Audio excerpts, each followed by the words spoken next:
Good morning, Raptor Freaks. Lexiot's here. It is Saturday morning, and the Raptors lost the Thunder yesterday. Valiant effort in the first quarter, but it was pretty much a vast ocean of gulf between the talent levels of the Thunder and the Raptors that were available last night. Finding out that Gary Trent Jr. wasn't going to play in the middle of the day, well, might as well have none of the starters, normal starters, available for the game. And that's what happened. Well, we'll go over that game, do the stars of the game, and look and see who won the closest score.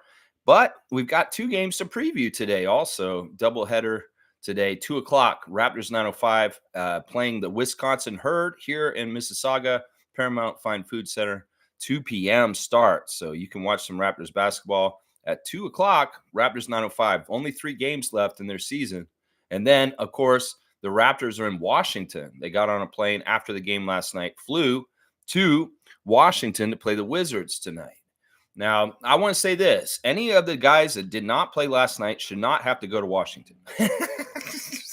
There's no point in making athletes fly overnight on red eyes to get to Dulles International Airport or whatever airport is in Washington, D.C. at this point. Send the guys who played, the guys who have to play tonight, but don't send Scotty, don't send Jakob, don't send Gary, the other guys that aren't around right now, Quickly and Barrett, of course, Boucher, no point in putting them through the BS of the late night flight and getting into the hotel so late for one game on the road, on a back-to-back a night after. Yeah, no, this is a test for the young Raptors to go deal with. Don't even bother making these guys get on the plane and go down there. And I normally would say go down there too, but no, there's a snowstorm. There could be all kinds of delays. And in some ways, let's put that healing energy towards the hands and the healing of hearts for these guys instead of having to go to Washington today. Seriously. The schedule is so weird, man. The NBA schedule makers are assholes. I'm going to say that right now. And you know what? Actually, this is going to benefit us because – honestly, look, we lost last night, but we won because Memphis won. They beat San Antonio last night, and our odds to keep our pick dramatically shifted last night. In fact, I'm going to start with this real quick because I looked at it just now. We now have a 54% chance of keeping our pick. So it really did switch, y'all. It switched quite a bit. 54% chance. We have a better chance of keeping our pick than losing it at this point. And that has not been the case. And that's truly because Memphis has a better record than us at this point. They have 24 wins, and we have 23 wins. So you tell me, do we want to win against the Wizards tonight? In some ways, we don't. In some ways, Gary not being able to play all of a sudden because of lower back stiffness is actually a blessing in disguise. In some ways, Darko saying after the game last night is like, this is the most injuries I've ever dealt with as a coach at any level, anywhere. It was right now. Isn't that crazy? This guy's he's coached since the 90s. He's coached little kids in Serbia. He's coached Spanish League. He's coached G League. He's coached so many different levels and so many different times, even when he's been assistant coach for Taylor Jenkins, Monty Williams, Billy Donovan. They never ever dealt with injuries like the Raptors are dealing with right now, he said. And it's his first year as a coach. Oh, my gosh. Isn't that crazy? Well, that's just how it goes. Them's are the breaks. And, I mean, I don't want to send anybody down there because in some ways I want to lose tonight. But I'm going to say this, looking at the injury report, because we're going to talk about this right now. This is important. The Wizards have some key injuries today, too. So this may be a really weird game where we have two really bad teams and somebody has to win. In some ways, I'll say this. The Wizards have more gumption to try and win right now, I think, because they're absolutely at the bottom of the league. And in some ways, they don't want to be at the bottom of the league, I don't think. Or maybe they do. I don't know. Is this going to be some sort of no, you win kind of game? No, you win. No, you win. I don't know. We're going to have to see. But it could very well be the Wizards have gumption to try and win because they did win a game recently. They won their last game, actually. You know what they did? They beat the Kings last night, y'all. Or no, Thursday night. The Kings had a back-to-back with us and the Wizards. They came and played us on Wednesday night, beat us, and then they went to Washington the next night, the second night of back-to-back, and Washington beat the Kings. That's right, Thursday night. So the Wizards are actually on a one-game winning streak, but that's not been the case most of this year. In fact, they have like almost a 20-game losing streak at some point this season. Yeah, they've been really, really bad. And they have a lot of their main players out. Let me tell you their injuries. Eugene Omoruyi, the great Canadian player, is ruled out today's game with his ankle. He is a two-way, but still, he's a very talented big that could really hurt us today. Jordan Poole is questionable for the game today due to a right hip contusion. So there you go. One of their main important scorers, Jordan Poole, is not likely to play today. Tyus Jones is ruled out for today's game for the Raptors with a back injury. Landry Shamet, his calf is not allowing him to play in the game against the Raptors today. Bilal Koulibaly, the great rookie from France, friends with Victor Wembanyama, he will miss the remainder of the season due to an ongoing recovery from a right wrist contusion. So no Bilal tonight, guys. Isaiah Livers, acquired from Detroit in a trade recently, has been ruled out for the remainder of the season also due to his hip. So there is a lot of injury for Washington right now, including Jordan Poole. Now, who do they have then, Lex? Well, let's look and see what their prospective lineup is. Their regular starters that are healthy and available are Denny Avdija, Kyle Kuzma. He should play today, and he may be the difference. Kyle Kuzma, if you want to go off like it's the Utah Pro-Am with Scotty, like you did that summer, go ahead. Go ahead. You want to go get 40? You want to go get 50, Kuzma, and lead this game tonight? Go ahead. Do it. I dare you, man. Come on, Kuz. You're so fun on Twitter. You're such a fun personality, so happy-go-lucky and goofy with your comments. Why don't you just go ahead and be the star that you are?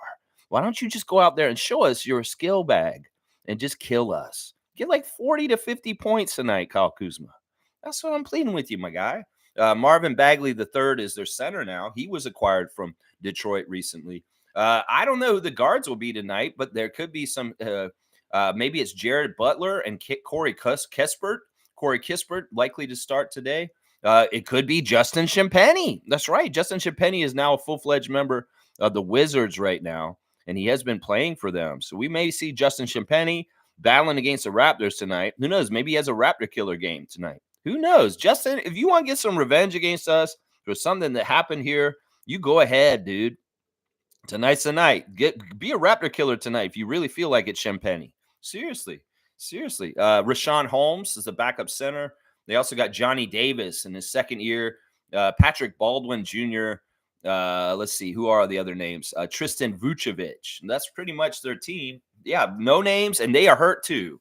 They have a lot of guys that are important to them that are hurt right now, including Tyus Jones and Jordan Poole.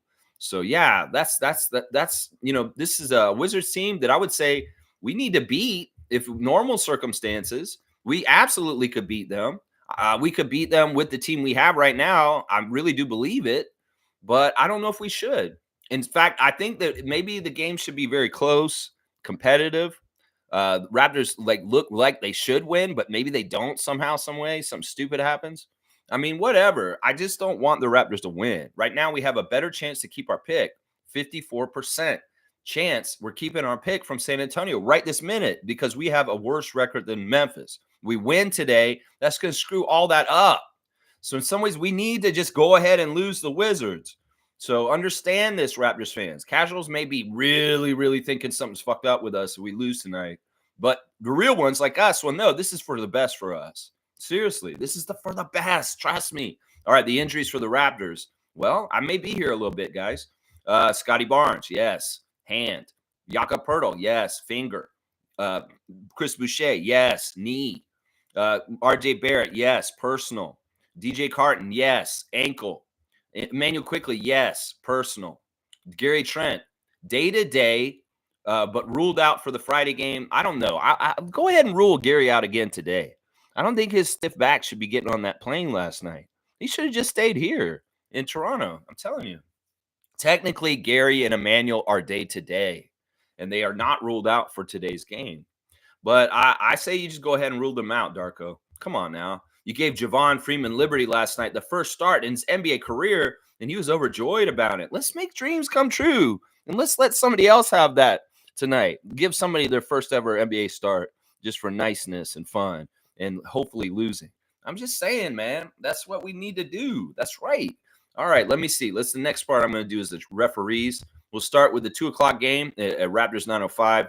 Wisconsin Herd, the Milwaukee Bucks G League team, visiting us in Mississauga at Paramount Fine Food Center. The crew chief is Claudia Mula, number 79. The referee is Bobby Bazant, the third, number 58. And the umpire is Ben Sturt, number 83. There you go. 2:00 action for Raptors 905. That's winding down their season. So if you want to watch the Raptors 905 and maybe even Eric Curry coach, well, get your chance while you can. It may be changing very soon. All right, here's your Raptors and Wizards referees for the game today in D.C. tonight. James Williams is our crew chief in Washington. 14th season out of Memphis, Tennessee. His favorite TV show is Snowfall. How apropos. We really got dumped. I mean, there was probably about like 2 or 3 feet of snow outside this morning. It's crazy. Favorite movie, The Shawshank Redemption. Favorite book, 1619. Favorite meal, Soul Food. His favorite app is Ref Masters. He's most like to visit Africa. He wants to become the mayor of Chicago, and he's the one who can throw a baseball real good. That's his talent. So I don't know if you can throw like a center fielder in the MLB. That's a talent, James Williams. I bet he might have that. Honestly, I'm gonna speculate. Do you think that James Williams can throw a baseball from center field to home plate with accuracy, like a good MLB baseball player, center fielder, outfielder can? Because he says his talent is throwing a baseball, and he's not saying pitching. If he said pitching, a baseball pitcher, I'd be like, oh, his talent, he's a pitcher. No, he's saying he throws the baseball. That's a distinction. I'll bet you money it's probably true that James Williams has got a gun and some accuracy, and that's why he says he can throw the baseball. Now, if you're bragging that you can just throw a baseball like you play catch with your child, James Williams, I'm sorry, that does not count. That's not a talent. That's just a father and child activity. That's not a talent. Sorry to burst your cloud, guy. All right, here we go. The winning percentage with James Williams. It's really weird. All 3 of the refs for the Raptors today are very similar in percentage, and it's a really weird. They're all middle of the road referees for us. In fact, 2 of them have 50% win percentages with us. James Williams has ref 4 games this season for the Raptors, and all 4 of them were L's for the Raptors. We are 0-4 this season when James Williams is present. We win 50% of our games in the history of James Williams around, and the Wizards win 49%. So the split is 50-49 for the Raptors against the Wizards with James Williams tonight. It's very close, and honestly, it's negligible. It's not that much. The second ref today is going to be Ray Acosta. Ray Acosta is in the 7th season out of Elizabeth, New Jersey. His favorite TV show is The Sopranos. He likes the movie Scarface, so he likes gangster entertainment. His favorite musician is Michael Jackson. His favorite book is Rich Dad, Poor Dad. He'll eat anything Italian. His favorite app is Netflix. He'd like to visit the Maldives. His bucket list is to be in a shark tank surrounded by great white sharks in Australia. And his hidden talent is dancing. Now, he didn't say breakdancing. So I'm wondering what kind of dancing you do, Ray Acosta. Now, dancing is a good talent. We have Dancing with the Stars and all kinds of dancing shows. So if you got some moves, that actually is a good talent for the talent show. That's not a weird one we got to frame in there. So we'll have to see, Ray Acosta, where you are on the lineup and what kind of dancing did you want to do. You figure that out. Now, the thing about the Shark Tank, I'll tell you this right now. You can swim with the sharks in certain places, and you don't even need the cage. You can get in the water with them, and they'll be in the water with you. And as long as you don't do any quick movements, you probably won't get bit. So if you really want to do that, Ray Acosta, there are parts of the world where you can dive with the sharks, and you don't even need to be in the cage. Ooh, very freaky and scary. Ray Acosta's record with the Raptors and his career is 47% win percentage. He's the worst ref for the Raptors today, but it's only 47%. We lost both the games he's ref this year so far. So another ref that we haven't won a game with this season.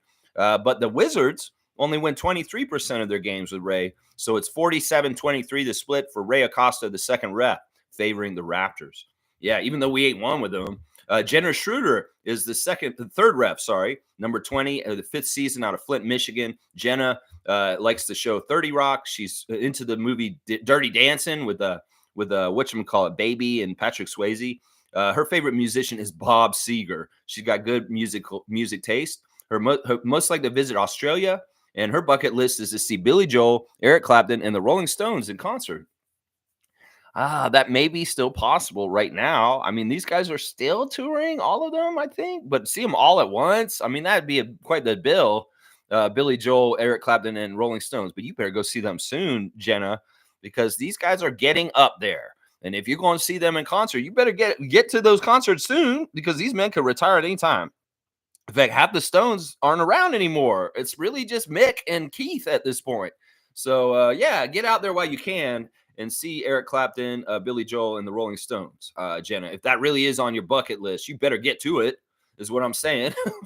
You better get to it. Now, Jenna has a 50% win percentage with the Raptors historically. She's the only ref we won a game with this year. We're 1-1 with Jenna Schroeder. We lost the last time she ref, but we won the first game she ref this season. Meanwhile, the Wizards win 23% of their games. So it's a 50-23 split for the Raptors in this historically. So, yeah, very similar. All three refs are in the same category on my spreadsheet of middle-of-the-road refs. Absolutely 500 kind of refs. And they all favor the Raptors just slightly. So, yeah, hopefully they don't favor us too much tonight. Not too much. Don't favor us too much. So there's your refs. We got James Williams, Ray Acosta, Jenna Schroeder for the Raptors game. Yeah. All right. Doubleheader, 2 o'clock. And then I believe the other game's at 7 or 7:30. All right. Let's see what y'all are saying in the chat. I see that y'all filled it up while I've been doing my thing. Canadian Dana first in today. Good morning, everyone. Still framing this morning, but I'm going to listen. That game was crazy. Gradey was on fire. Let's go Raptors. Yeah, very proud of Gradey Dick.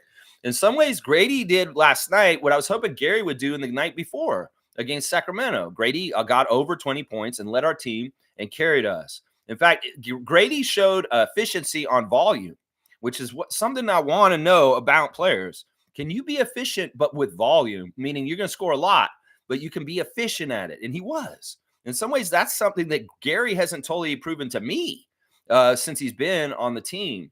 So let's see if Gradey can more consistently be volume with consistency. You know, in some ways, it's like we want you to take a lot of shots, Gary and Gradey, which we want you to make them, more of them. And that's the efficiency with volume.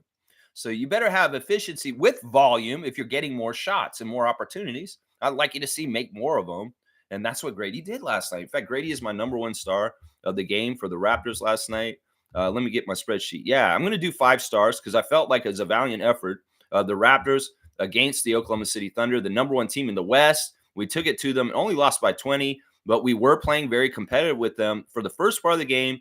There was separation at a certain point, but then later on in the game, they really kind of pulled apart, and it just showed we were actually looking really tired at a certain point. That's for sure. But Gradey, 8 of 15 from the field, 4 of 7 from 3, 1 of 3 from the free throw line, 5 rebounds, 1 assist, 1 steal, minus 11, 21 points in 33 minutes. I love to see that you got a 20-point game, and I love to see how you were carrying us. There was a period of time where the Thunder went on an 8-point winning, 8-point streak, and we hadn't scored. And then all of a sudden, you just confidently hit a 3 to end that run.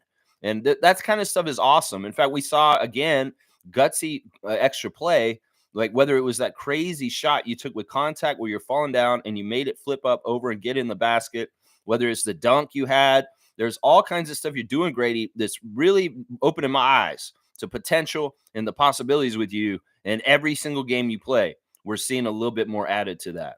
And I love it, man. I love it. Gradey, you are awesome. Oh, my gosh. I should have never doubted him. Trust him with Cy and Bobby. Oh, my gosh, for sure. My second star of the game is Kelly Olynyk. Kelly Olynyk carrying the mantle for Team Canada against Team Canada, guys. We honored SGA and Lou Dort last night during the game for their work and service for Team Canada in the offseason, being bronze medal winners at World Cup. And, yeah, Kelly, very friendly and happy to see these guys. Also, another thing, once again, we had Gonzaga center matchup between Chet Holmgren and Kelly Olynyk, just like with Domantas Sabonis. These guys are all Gonzaga centers. What is this center program Gonzaga is? And, well, there's a little bit of friendliness between Kelly and Chet because of their alma mater, which is going strong in the tournament, I believe, too. So, yeah, Kelly Olynyk, 7 of 9 from the field, 1 of 2 from 3, 1 of 2 at the free throw line, 6 rebounds, 5 assists, 1 steal. He did have 7 turnovers, which is absolutely dreadful. 16 points. Yeah, the turnovers were absolutely a huge problem for the Raptors last night. And Darko really did point the blame at them for a lot of the things that happened last night. Now, some of them were silly little things like Kelly getting called for a hedging screen. That's really borderline call. But Tyler Ford felt like calling it at that moment. and saying, yeah, that's a moving screen, offensive foul, give him the ball the other way. I mean, Kelly had another call like that the game before where he was standing at the top of the key near the free throw line, and the referees all of a sudden decided to call a 3-second call on him, even though he had 1 foot in the lane, and it was really ridiculous. Sometimes refs can be really nitpicky, and they are actually like rule infractions, but they don't call them all the time. It really is subjective when the refs want to call certain things. And well, one of the problems is with a team that's not as talented or known, without guys like Scotty and Jakob and our regulars like RJ and IQ, is we don't get respect with the refs. The refs calls will be bad right now, particularly just because we have nobodies on our team. And none of these guys on our team have any kind of respect from the refs. We're going to get bad calls. That's part of the secret of this whole thing. It's like they keep that bad teams down because if they have nobodies and the refs don't respect them, they won't give them calls. And that's part of the phenomena of why the refs are bad to us right now. It's not that they're doing ref hit jobs. It's not that they really care about whether we win or not. It's just that they don't respect our players. And that's a big part of the phenomena right now with the problem with the referees with their biased calls. I can tell y'all are seeing it. You're saying that's very biased. And said, well, it's because they don't respect our guys. They're nobodies, and they don't know them. Jordan Wara is my third star for the game last night. He was off the bench once again, looking like a superstar at times, just doing fantastic stuff, filling it up. He didn't score a lot in the first, but then he came on later. 21 minutes with 12 points, 6 of 10 from the field, 4 rebounds, 2 assists, 1 steal. He had 3 turnovers, a minus 13. Yeah, I thought Jordan was very active. He's very confident. His skill set is really awesome, and I really like Jordan Wara. I want him to continue to play for the Raptors into the future. So, yeah, good job, Jordan Wara. My fourth star going into overtime, I'm going to give a little shine to Garrett Temple. Garrett Temple coming in the game and getting extended minutes last night, 18 minutes, the longest he's played in a long, long time. And actually, you could accumulate a lot of the games he's played this year, and they would add up into the 18 minutes he played last night. So he got extra burn, and he was actually perfect in a lot of ways. He was a plus 10, which is like the highest plus minus on our team, which says something. 8 points, perfect 2 for 2 from the field that were both 3-pointers. It was really nice to see Garrett hit that first corner 3, and then he got one later. He was perfect 2 for 2 at the free throw line, 2 rebounds, 2 assists, 2 steals, just perfect. No turnovers. Garrett played the most ethical basketball of anybody last night. He was a steadying veteran presence for the madcapness of our youth on our team last night. And there was a lineup out there that was Garrett, Kelly, Bruce, Grady, and somebody else, maybe Oshai. And I was like, that's our vet lineup. And I feel most confident. And I was like, that's our vet lineup. And the rookie is in it. Gradey Dick is in the vet lineup with Garrett and them. And they were playing the best when they had that team out there, honestly. I felt the most confident when we had Garrett and Kelly out there on the court. But yeah, Garrett Temple, you are the ultimate pro. Not only are you awesome on the court last night and efficient in getting spot duty and being ready as a vet and not playing most of the year, but coming in and playing really well, you were awesome on the Raptors show yesterday too. Another interview with Garrett in the afternoon, so talking about all kinds of subjects. In particular that I can remember, he talked about Scotty and the changing of his leadership since he got injured and how he's become more vocal and he's coaching from the sideline. He's being very, very much more active in showing leadership as a franchise face, and that he's taking that mantle very seriously, and that Garrett is helping him and mentoring him at the same time while he's doing it. That Scotty's been sitting next to him on the bench on purpose, because Garrett is talking to him during the game and telling him things he sees, and Scotty is soaking it up like a sponge. Those are Garrett's words right there. He said that Scotty wasn't really a vocal leader until this injury recently, that he would mostly lead by doing things on the court and leading by example. But now that he can't play right now, he's decided to become more of a vocal leader, and it's a great change. In fact, that may be a blessing in disguise about this hand injury about Scotty, is that he's gonna develop and flourish a little bit more as a vocal leader on this team, being on the sideline, shouting instructions and helping things. Garrett said he talks to these guys when they come off the court, and he talks to them about what they did wrong. That's very Michael Jordan. Michael Jordan would be telling his teammates what they did wrong too. But you know what? When Scotty says it and he's going to put in the work and he's going to show that attitude, well, he sets a standard for the rest of them, and they better meet it, is what that is, So good job, Scotty, and good job, Garrett, on your interview yesterday with Will Lou and them. Another thing that he talked about was his friendship with Kyle Lowry. There was all kinds of good gold in the Garrett Temple interview. with Will Liu and Blake Murphy yesterday on the Raptors show. So I highly recommend y'all watch it. That's the one thing that those guys do well, is when they have a player on their show, Dennis Schroeder or Garrett Temple, that's the most entertaining part of the Raptors show, honestly. My last star of the game, I'm just going to give one more star just to be nice, is Jonte Porter. Jonte Porter was, he didn't score a lot. He got 7 points, 2 of 3 from the field, 1 of 2 from 3, 2 of 2 from the free throw line, 3 rebounds, 8 assists, 2 steals, 1 block, 3 turnovers. But yeah, Jonte, this is a thing. And I know Monique is really, really big on Jonte Porter. In fact, she said he's like her favorite right now. I want to say this about Jonte. I don't know what it is. He's got like a soft-spokenness to him. In fact, they did a new open gym yesterday, and it very much centered around him and Javon Freeman Liberty. And it's really interesting to hear about their friendship and how they've kind of been around each other in the G League for a couple of years now. They actually played on Windy City Bulls together also. And they've really been helping each other on the G League, Raptors 905, and also on their stint with the Raptors more recently. Now, Jonte is a really soft-spoken, intelligent guy. You can tell from his interview. And in some ways, he's really got an energy to him that's very kind and gentle. And I want to say this. His energy reminds me of Tim Duncan, that Tim Duncan's the same kind of person. You talk to Tim Duncan in an interview, and he's very kind of like chill and just kind of like not very like excitable. Well, Jonte seems like that kind of energy, but not only that kind of energy, but his presence on the court is looking very Duncanish. He's a very good team defender. And what's happening is we're seeing him in the games recently take up a huge space in the middle of the lane. And what he does is he extends his arms and his legs, and he makes himself a lot bigger than he is. In some ways, this is advanced. In some ways, he has really good reading instincts to get in and make himself a shit disturber. I've called him that this week because that's what he's doing, and he's doing it consistently, which is awesome. He is causing turnovers for the other team all the time. And that's why I want to give him some shine, because he's very, very cerebral and smart. And like I said, he reminds me of Tim Duncan. There's some things he's doing out there that are very Duncan-esque, like number 21, the legend for the San Antonio Spurs, the big fundamental. Well, in some ways, that's what Jonte is, a fundamentally very good player. And man, you keep developing. And honestly, Scotty, get in this school with him, the school of Duncan, because the more players on our team that play like Tim Duncan, the closer we'll get to Larry O'Brien. Yeah, the closer we will get to Larry O'Brien. So if you guys want to play like Tim Duncan, I'm not upset. That's a great person for y'all to emulate. Seriously. And y'all have the body frames, and it seems like the acumen to do it. So I'm all about it. Yeah, Jonte, you're awesome, man. So yeah, I gave 5 stars yesterday just because of the effort and what they did. Gradey Dick, Kelly Olynyk, Jordan Nwora, Garrett Temple, and Jonte Porter. Yeah, good stuff. Good stuff, man. Nako saying first quarter Gradey was nice. Oshai's defense is also nice. Yeah, Oshai is a bruiser. Oshai gets in there and muscles around with people that are bigger than him.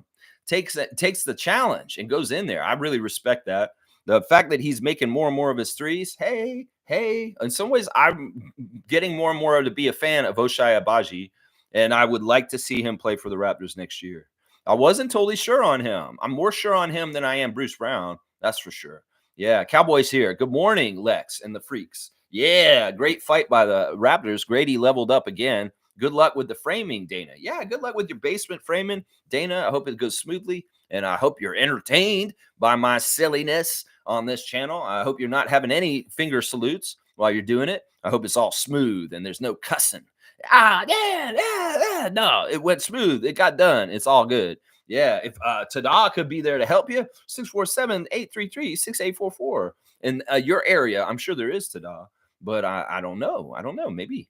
Let's see. Chris is here. All right, so the pick is not in our favor. Nice, but last night has to be said that Gradey looked like an all-star in that first quarter. Okay. No, the pick is in our favor at this point. That's the thing. We lost last night. Memphis won, so we have a worse record than Memphis, and we're in the bottom 6. That's exactly where we need to be, Chris. So now we have a 55% chance of keeping our pick.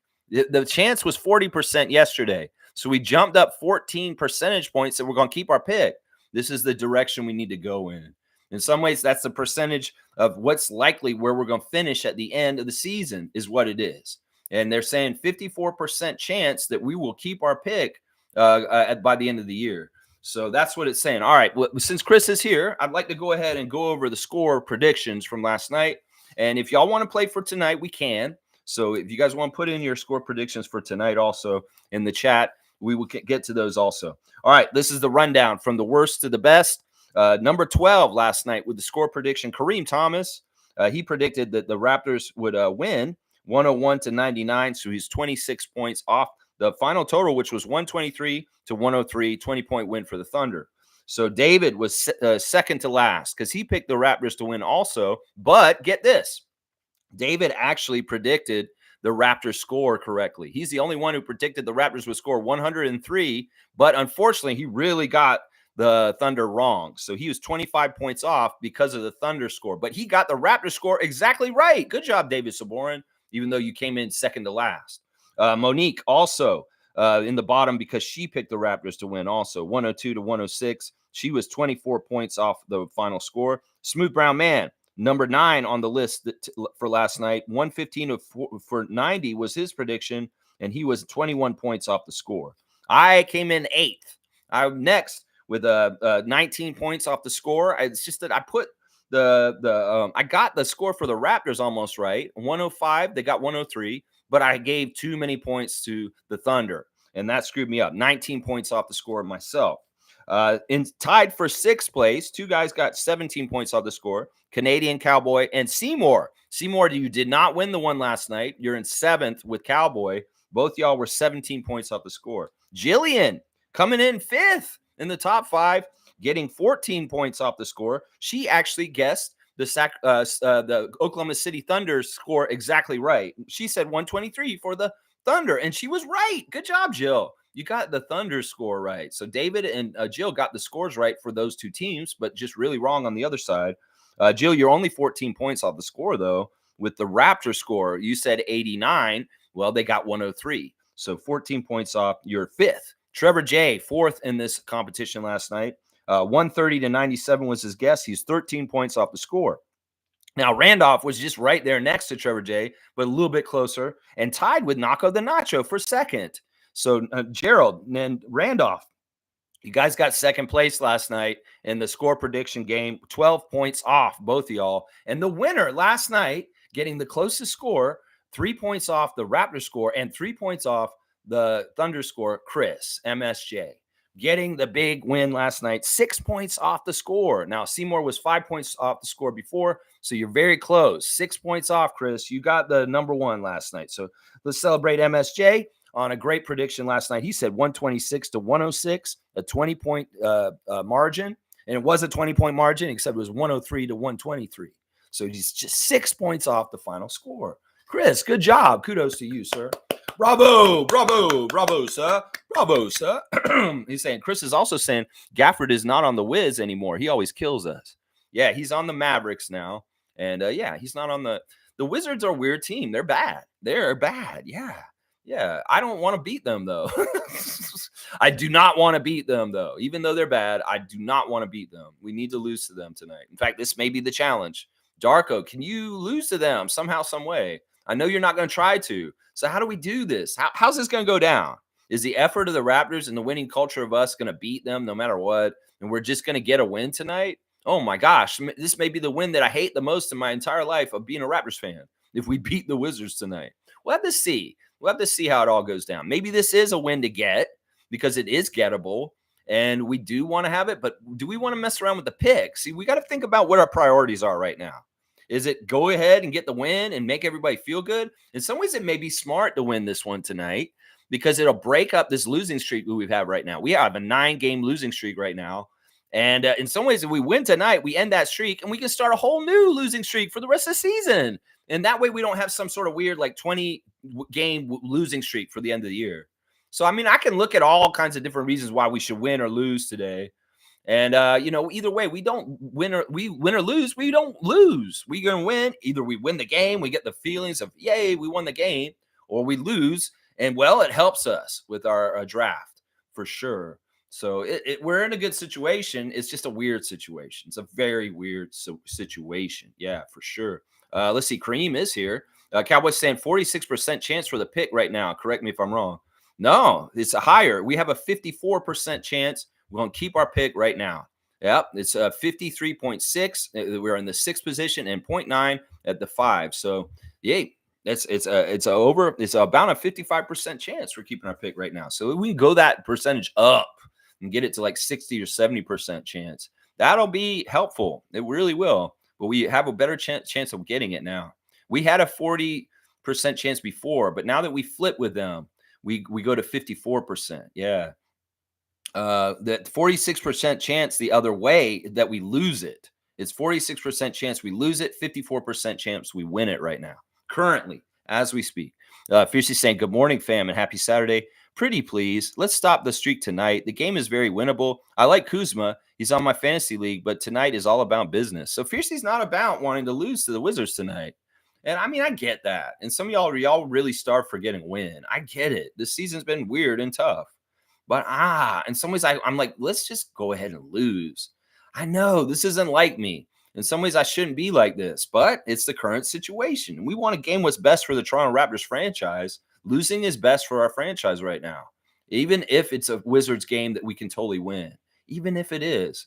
Kareem saying, I love Gafford. What a great pickup by Dallas. They got 2 rim runners with him and Lively. That's one thing I would like the Raptors to get, a rim runner who always attacks the paint, even without the ball. I mean, we have that, don't we? Wouldn't you say RJ's that? Like, he's a rim runner. He could run at that rim and get to it. He's attacking the rim all the time. I get it. Maybe you want a 7-footer. You want a Nicholas Claxton kind of guy. Yeah, I don't know. I mean, it is a great pickup for Dallas, and it helped their playoff chances for sure. Dallas with Porzingis before was just not a good defensive team, and they haven't really been a great defensive team, but Gafford helps. PJ Washington helps. So they've had some additions that have helped their defense, unlike Grant Williams. He didn't help their defense, but those other guys do. And that may help them get further in the playoffs with Kyrie and Luka. Yeah, it may very much help them. Fiercely saying Poole is non-factor. He regressed so much this year. It's actually sad. But anyways, not our problem. He just became who he really was. The NBA machine, hype machine, the Golden Boy manufacturing department. Well, they've been picking bad people lately. If you talk about Ben Simmons, Jordan Poole, I would even say Zion Williamson for a while. They're picking the wrong people to be Golden Boys and tout and push in our face. And well, they overpushed him. They overhyped him. They try to make him into a product that more than who he actually is. And well, we're just seeing who he really is now. You have him in Warriors culture and Warriors nation. Warriors players, yeah, he's going to get that bonus, that extra shine. Well, he's on the Wizards. He's more normal. He looks like who he actually is. So that's a lot of it right there with Jordan Poole. He came down to earth when he came down to a team that's just not propped up or, the league kisses their ass like crazy. That's really a big part of it right there. Let's see. Cowboys saying on to the Wizards. Let's go. Yeah, that's right. Let's see. Let's see what they do. Let's see if they lose. Or what's in the plan? Let's see. Darko wants to win. Well, let's see if they do. Evelyn's here. Good to see Granny Swag. Good morning, Raptor Freak families. Mr. Sun is out. Let's go get some fresh air and a bit of vitamin D. Let's go, Raptors. Yeah, the sun's out, but there is quite a bit of white stuff on the ground. It's getting slushy. The roads are a little bit tough to drive on in certain places. But yeah, it is a sunny day, that's for sure. And hopefully the temperature will come up just a bit. That's right. Let's see. Kareem saying great first half with all these guys getting minutes. The Raptors will have a plethora of role players next year. I want to really get a good gauge of Ramsey, JFL, Nwara, Porter, and Dick. Sit Olynyk. So Kareem saying we should just sit Kelly tonight to really make it easier for us to lose. I won't disagree with that. If Kelly has some sort of ailment all of a sudden, okay, he can't play. All right, I get it. He can't play tonight. This sounds like Tampa. Around this time of the season. When we were there 3 years ago. Yeah, if Kelly Olynyk all of a sudden has a mystery illness or someone was like, oh, his back is up. Oh, no, he chipped a fingernail when he was playing the Thunder last night. So he can't play tonight. Whatever it is. I don't care what it is. I'm totally cool with that. Yeah, getting a gauge on those guys is a really good thing to do right now, Kareem. And that may be the most important thing to do. That was a really cool open gym episode with JFL and Jonte. In some ways, it's funny how they made JFL, like he's in there saying, I want to stay here as long as I want to. Maybe you heard that misspeak he had at the beginning of the season that I caught, and I made a big deal out of because he really made a concerted effort on the open gym episode to make it very clear he wants to be on the Raptors for as long as possible. That's pretty funny. That's funny damage control. This late in the season at this point. In some ways, I don't take JFL seriously because I can't. I can't. I just don't see him as a long-time NBA player. He's just, I mean, seriously, bro, you are a great baller. You can go and do and one tour. You can go do European, go play Europe, go play other places in the world. But you're not an NBA. I'm sorry, I don't want to be that guy. It's just that, dude, you cannot do what you do in the G League and the NBA. You just don't have the size. You just don't have you try and do it and you get stopped. In some ways, last night you frustrated the hell out of me, Freeman Liberty. You had a lot of open shots that you missed. You had lay-ins that you missed. There were layups that were missed by a lot of different players last night. That it was just like, that's cringe. Bruce Brown misses a layup. Oshai Abaji misses a layup. Gradey Dick misses a layup. JFL missing multiple layups. I'm just like, y'all, those are high percentage shots. So you have to execute and convert. And there were a few times last night where JFL absolutely needed to convert and score a basket, and he did not. And he pissed me off. So it's just like, yeah, I'm done with JFL. I don't want him on our team. In some ways, it's like, great year. Thanks for coming. And whatever. I don't see him having a roster spot on this team. Jamias Ramsey, I see him having a roster spot because he adds so many different aspects to his game. And the strength and the defense is number one. In fact, Garrett talked about Jamias extensively on the Raptors show yesterday, saying that he was really proud of Jamias. He talked to him a lot. And he said, yeah, he's only been here on 10 days, but I've been talking to him a lot. And I'm going to say this. I told Jamias, don't worry about if you're making a shot or not, because he was getting in his head. He's like, man, I can't believe I'm missing my shots right now. I'm getting my chance. No, I'm making my shots. Well, Garrett told Jamias Ramsey, he said, don't worry about your shots. If you show the consistent effort on defense that you're doing right now, you're going to be fine. You're going to stay in this team. You're going to stay in this league. So you just got to do that. Give that baseline of that, and you'll be fine. And I agree. That's the thing that will make me want to keep him around, because if he shows that dogged defense that he does on the backcourt of the other team consistently, he's got a spot on a team. I'm sorry. He's athletic enough to make open dunks and get to the basket and make it. He's showing skill too. The fact that he is not trying to shoot bank shots by accident, he's doing it on purpose, as Alvin said. It shows a high level of skill. Like, seriously, people will say, why do you do bank shots? Well, actually, people that shoot bank shots are very skilled players. And I like what Jamias is showing. His shots will fall at some point. He may not be shooting as consistent as he can normally, but everything else is showing that he has value other than if he can't score. And that's the interesting thing. That's the important thing. You can't just be a scorer in this league anymore. You can't just think about getting buckets, JFL. You've got to add other things to your game, and that'll keep you sticking around. And that's what's going to keep Jamias Ramsey in this league over you, is that he is showing a really dogged defensive kind of aspect to his game. And Garrett Temple's very proud of him.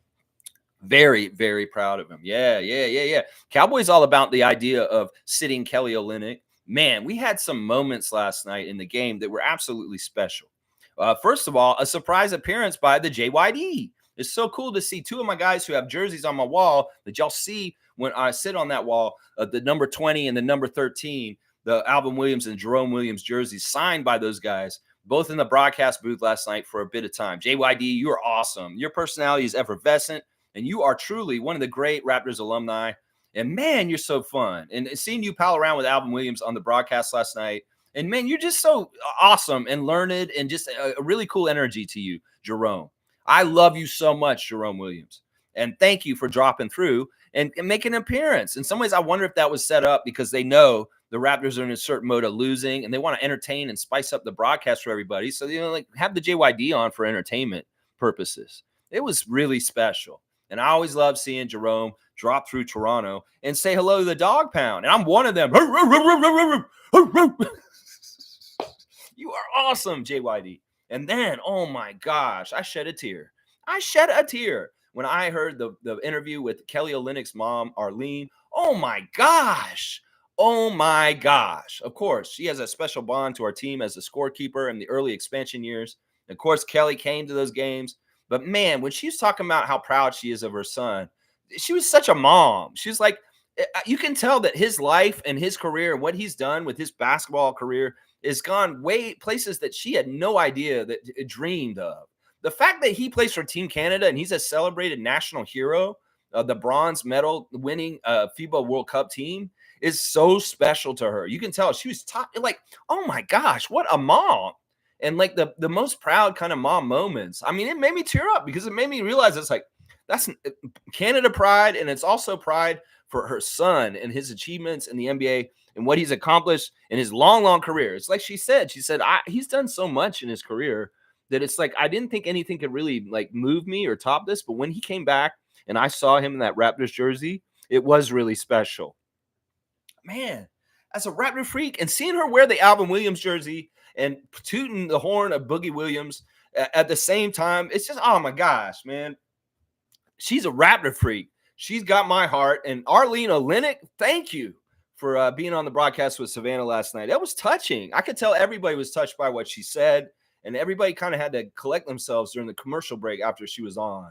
But yeah, oh my gosh, so awesome to see Kelly's mom at the game last night and hear what she had to say about her son. She's obviously one of the most proudest mamas in the whole country of Canada. And oh my gosh, what a dream. What a life. Oh my gosh. His mom is so proud of him. So proud of him. Oh my gosh, so beautiful. So beautiful. Smooth saying, good morning, great effort, expected result. Yeah, honestly, they did way better in the first quarter than I thought they would. We were beating them. We won the first quarter. I was wondering about, all right, did we just screw up a bunch of parlays? Is somebody out there going to make some money off the Raptors right now? Because the Raptors are leading after the first quarter. I'll bet you there is some people out there that made some money. Yeah, Scott Foster. Did you have a bet on the Raptors to have the lead at the end of the first quarter? Scott Foster? That's a hard bet to do because they have to worry about us being up for the challenge to do that against the Thunder. So anybody who had made any money off a parlay on the Raptors winning the first quarter last night, kudos to you. You really had some faith, and you deserve to get that payout. Oh my gosh. I mean, seriously, they won the first quarter. We were winning at the end of the first quarter. And I can't be upset about that. That's awesome. They came out with the right energy. They took it to them. Maybe the Thunder were a little lackadaisical, maybe not taking things too seriously. And, well, we were. And it showed with our effort and the score at the end of the first. So I love that. And you know what? There's a lot of things about Darko's offensive system that just shines no matter the personnel and the talent level. And that's the thing that's really good and awesome. In some ways, there's things that happened last night that made Darko look real good. Whether it's how he's balancing this depleted roster with minutes and trying to get the best out of these guys, or whether it's his system working really, really well, considering, like I said, the level of talent that we're putting on the floor right now.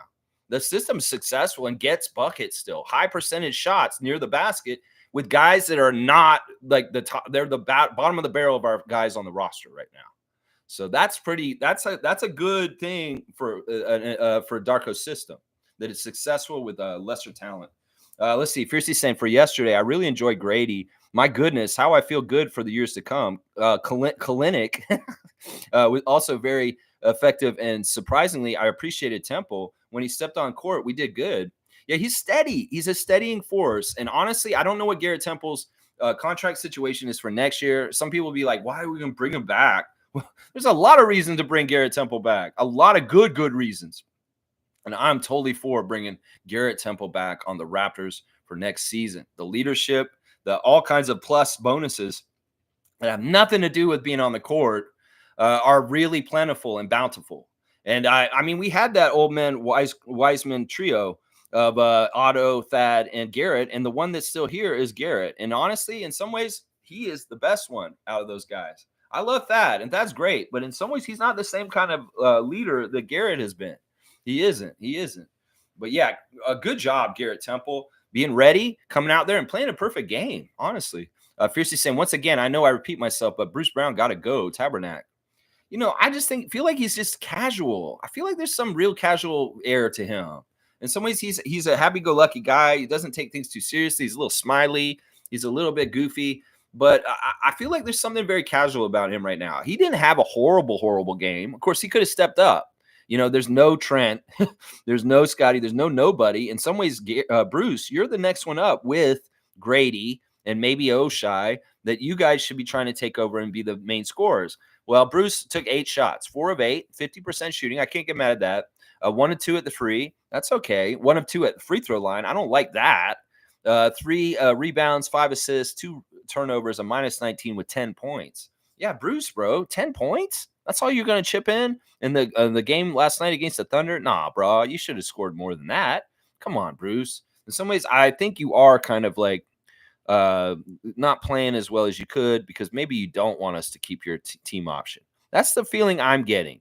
It's like, you know that you got to do this and play for us for this time now, but you want to be free in the summer. So why try your ass off and make a good impression on the Raptors so that it's worth the $22 million to keep you on? Yeah, I think I can tell what's going on here, man.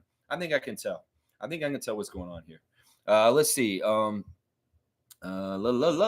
Cowboys got us all on blast. I love it. Fiercely saying, by the way, fam, my daughter's team won yesterday. Next game today at 1 p.m. Wait a second. Whoa. Pause. Fiercely, you said that the shitty team was playing with her yesterday. The shitty team won their game? Yes. Fiercely Salsera Jr. B team. Get out there and kick some butt and go beyond the expectations, obviously. So congratulations. That's awesome. You guys play again today at 1. All right, good luck. Get out there and get that dub. Bored woman gets paid. So get on them boards. That's right. Cool Cat saying, good morning, Raptor Free Crew. Gradey was good last night. Yeah, Gradey was very good. I felt like this is one of his best games this season. He had a higher scoring game earlier this year, but this is different. This was a game where he was kind of the guy for our team. If we had like the other side at SGA, well, we had Gradey last night. Gradey was kind of our leader. He was our leading scorer, and he was really the kind of guy that stepped up and got baskets throughout the game when we needed carrying. And that was interesting. In some ways, I don't know if he's totally ready for that, but he didn't look totally far off from being able to do it correctly. In fact, in some ways, some of the things he did last night have impressed me more than anything that Gary Trent Jr. has done his whole time as a Raptor. I know that sounds crazy, but it's about the initiative. It's about the duty. It's about the responsibility. It's about the stepping up when the light is the brightest and it's the toughest out there. The intensity of the situation, the pressure. And, well, Grady's finding scores for us, and he's scoring for us at times where I wonder about Gary, would you carry us in those situations? I don't mean to compare these guys. I'm just saying Grady's excellence and some of the things he's shown right now to show a certain expansion that is really awesome. And, yeah, he was playing above where he's supposed to be at a rookie last night. Yeah, he's been developed very quickly this year, very quickly. In fact, it's been in the last 2 months. Let's see, alley-oop for Fiercey. All right. Yeah, that's awesome. I'm so happy to hear that they won their game. Very, very happy about that. And you go 59 dunks for Fiercey Salsera. Very, very nice. Yeah. Let's see. Smooth saying Pascal mashed up the Warriors last night. That's awesome. Yeah, I love hearing that. Good job, Pascal. In fact, let's go look at the Instagram stories because I see Pascal's the first one on my list. He's celebrating Miles Turner. He's saying that's tough. And Miles Turner's like doing meditation or yoga or something before the game. And Pascal thinks it's tough. That's tough, MT. Moji meeting fans on his Instagram before the game. This kid's so happy to meet him, and he's just making people smile. Good job, Mohamedou. Now, you notice Mohamedou was not in the rotation last night. He got garbage minutes because he got benched for being unprofessional in the game before. He did not get in the rotation last night. He only got in the game when the game was out of hand at the end. Javon Freeman Liberty celebrating his first start as an NBA player ever. And that's a big, huge rite of passage in a moment. And it's cool that it's here in Toronto. So you got to hear the home crowd announcement with the crowds cheering and Herbie Kuhn. And, go, Javon. In some ways, I'm glad you got that rite of passage, that you got to start an NBA game. You've played an NBA game. You start an NBA game. This is great stuff. And even though I said I don't think you're an NBA player for long term, you still got to get your time while you can and fight and get as much as you can while you can. Prove me wrong. That's what I would say to anybody that's a player that hears me in the morning. If you listen to me, if you play for the Raptors and you don't like what I'm saying, you go ahead and prove me wrong is what I want. You don't like what I'm saying about you, JFL? Well, you go ahead and prove me wrong and make the league. That's what Fred did. I said the same damn thing about Fred back in the day. I said, Fred's not going to make this league. Fred's too short. Fred can't play in the NBA. Well, Fred proved me wrong. So that's what I'm saying. Don't ever take me as being saying, oh, I'm just trying to be realistic, maybe talk about it. But if you don't like what I'm saying, you control your own destiny is what I'm saying, Freeman Liberty. That's right. Jordan Wara with some highlights of him before the game, throwing it down with the team. We got Gradey Dick showing his plethora of highlights from the game last night, whether it's a crazy loop-in layup, whether it's a shot where he got hit with contact and he still made it up over a person, whether it's a dunk and transition with people with contact near him. There were a couple of really great plays. There's a couple of threes that were really picturesque. Grady, you had a highlight reel last night. You had a highlight reel, and I'm here for it. I want to see you create more and more highlight reels in the future. And, man, you're really showing a poise.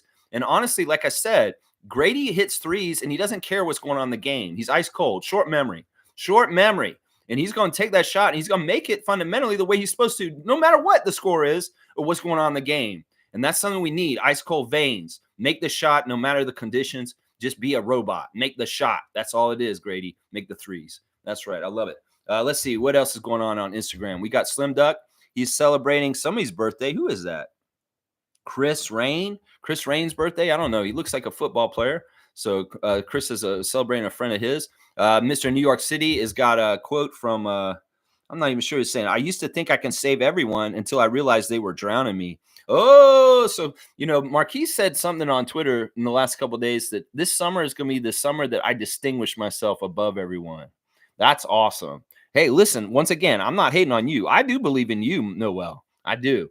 I believe in you, but you just got to get healthy. That's the biggest thing with you. Scotty dropping some dog pictures. We always love to see Cardi and Cece, Scotty. So whenever you give us a little drop of an Instagram story or a picture of your dogs, we are all very happy. Sky Barnes Twitch family loves seeing your pups, Cece and Cardi. The most cutest dogs in the GTA are Scotty's dogs. That's right. They are, for real. I really do believe that. All right, there's your Instagram stories. Go and look at Scotty's dogs. They're beautiful. They're beautiful little dogs. We love them. We love them. Cowboy saying, congratulations. Let's go and grow. Fiercely Salsera Jr. Yeah. Thank you, Cowboy. You know the other French cuss word, tabernacle. Yeah. Nope. Cool Cat saying, our former Raptors had a great game against the Warriors last night, keeping our championship memories fresh. Yeah, I mean, I guess that's one way to look at it. You know what I'll say about this? I really do wish all kinds of success for OG, Fred, Pascal, Kawhi, Jonas, a lot of our old alumni that may be in the postseason coming up this postseason. I will be rooting for former Raptors. If a team has a former Raptor on it, I'm more likely to be wanting them to win against their opponent. So yeah, New York, Indiana, Clippers, Pelicans. You got a fan of me for the postseason. Since the Raptors are out, yeah, I'll be rooting for your teams. So go on and get a championship, one of y'all, former Raptors. Go get an extra hardware to add to the one you got here in 2019. That's what I'm saying right there. Yeah, that's what I want to see. Yeah, Smooth saying Pascal had serious moxie last night. He was dominating and taking it to them. Maybe there's a whole history of Siakam wanting to kill the Warriors. Maybe it's just a part of it's a regular thing for him from 2019 and beating the Warriors in the finals. That's right. We beat the Golden State Warriors in the finals and we were champions. And well, Pascal's just used to beating the Warriors. I guess that's what it is right there. Yeah. Yeah. So happy for Spicy P. Fiercely saying, fam, I was wrong yesterday. I predicted SGA would score over 30. Yeah, he didn't. That's right. That was the other prediction thing we did. He did not get there, but he didn't. I don't think it was because of our defense, though. Sorry to say that he had an off night. He wasn't taking it seriously last night. In some ways, SGA has an eye of the tiger and a different level of killer instinct that he just didn't have last night. In some ways, he was on neutral territory. He was in peaceful, friendly ground. There's a lot of family members in the crowd, a lot of love for Toronto. In some ways, maybe he sees the condition of the Raptors franchise. And he's like, I don't want to hurt them so bad. I love that team in some ways in my heart still. And in some ways, I want to go easy on them. I feel like that was part of it. I know that when they came out, they played very lackadaisical and they weren't as engaged in the game as we were. And we got the jump on them. In some ways, we were playing him very tough. There was some things that Darko was doing to try and limit SGA, and he was having success. The other thing is our strength right now is kind of the defense at the position to guard SGA. We've got guys like Jamias and Oshai and JFL, and these guys just really hounding, and they were making it tough too. So there's a lot of different contributing factors. I think there's a little bit of SGA not taking this game as seriously as maybe a level opponent. Like if he's playing the Celtics, he's coming out with killer instinct. And it also may be a little bit of sympathy for our current condition and some sort of loyalty and love towards our city. So, there's a couple different factors could have contributed to this. But you know what? I would say this. He could have had like 5 points in the fourth quarter. If they were down by 20, he'd try and get as many of those 20 points to make sure they won by the end of the fourth quarter. So he was going to turn it on at some point. He didn't get his first points until almost the end of the first quarter, I believe. And yeah, he turned it on at some point, but not as in the normal way. And he only got 21 points or something like that. Let me go look at the box score for him. We'll look at SGA's thing. He only played 33 minutes. He got 23 points, 9 of 20 from the field, 1 of 5 from 3. He wasn't on. And in some ways, I'm glad, because he absolutely can be electric and make a lot of his shots and kill people. He did get 7 rebounds, 8 assists, 3 steals, and a block. He had 6 turnovers also. So, yeah, we were doing pretty good with SGA in some ways. I think Darko was quite pleased with how we handled him last night. In the post-game interview, he did mention that we did a good job with SGA. So that may be part of it there. Chris is saying, I felt our bench as starters played very well, and then the third team lead just started making mistakes and couldn't score. The game was then lost early in the second. No real answer for Chet either. Yeah, Chet, I'm going to have to give credit to Chet. Chet was dominant at times. But you know what we did early? We bothered Chet with physicality. In fact, there were a couple of rebounds that Ochai out-rebounded Chet just by bumping him off of him. And that's awesome. In some ways, that's a neutralizer for Chet. Take physicality to him, and you will find good results. Now, Chet can't play center. It's crazy. He can play offensive center, but he can't play defensive center. They were running Giddy at center. It's so weird that Giddy's their point guard, but he plays defensive center. He was down there guarding Olynyk more than Holmgren was, which was absolutely interesting. Now, the thing that Chet does, he's an opportunist. He'll take a quick three, maybe bomb it. He was missing a lot of them too. But then if he gets a lane and he's so slender and slinky and we do not have anybody in his way, he can go right at the basket and dunk it on us. That's where he was showing dominance, is getting lanes and quickly going to the basket and attacking. And, yeah, you got a couple of those. And, you know, he should. With his body and what he's doing, he should do that. I mean, I could argue that he should have had a better game than he did last night. But he did have a double-double, 18 and 10, 8 of 13 from the field, 2 of 4 from 3, 1 assist, 2 steals, 1 block. Yeah, he dominated us in one particular way, but he didn't dominate us in the way that a big man normally would. It wasn't with size and strength. It was with speed and length that he dominated us. And I'm not going to give him too many kudos, but yeah, he had a good game last night. He got a double-double, and he was an X factor that absolutely helped the Thunder beat us, for sure. For sure. But yeah, physicality is his kryptonite. You just put some physicality on him. You can do a lot of things against him, you know. Nako's saying, considering the talent we have, we played amazing. Refs could have made better calls. Yeah. Well, once again, I'll say that a lot of the stuff that's happening with our calls right now is disrespect of players that are no names. And that's just it. You know, whether it's Emoji, he's not going to get any respect. Grady's not getting the proper respect. He probably will get respect later, but he's a rookie still. He's not going to get respect right now. So it's a lot of that. It's just we don't have respect collectively as a group because we don't have a body of work. You know, all the work of Anunoby and Siakam over the years in our team is gone now. They built up a lot of respect with the refs, and they were starting to get more calls. Scotty gets more calls as time goes on. But see, we reset it. In a lot of ways, all right, Emmanuel and RJ may get some respect from their years in the league so far with New York and now with us.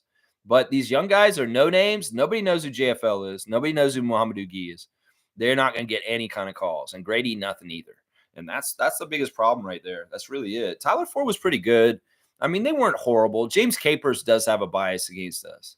He really does. But I like those other two young refs that were there, Evan Scott and Tyler Ford. And I'm not mad at them. I don't feel like there's a ref hit job.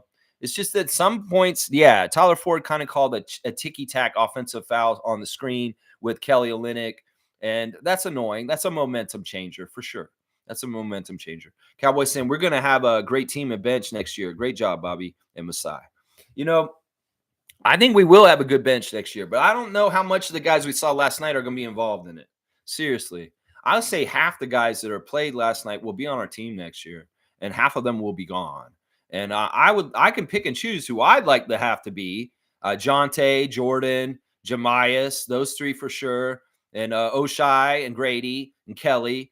Maybe those 6. The other 6, I mean, whatever happens with them, as far as I'm concerned at this point. Those are the ones I want to keep. Those guys I just named.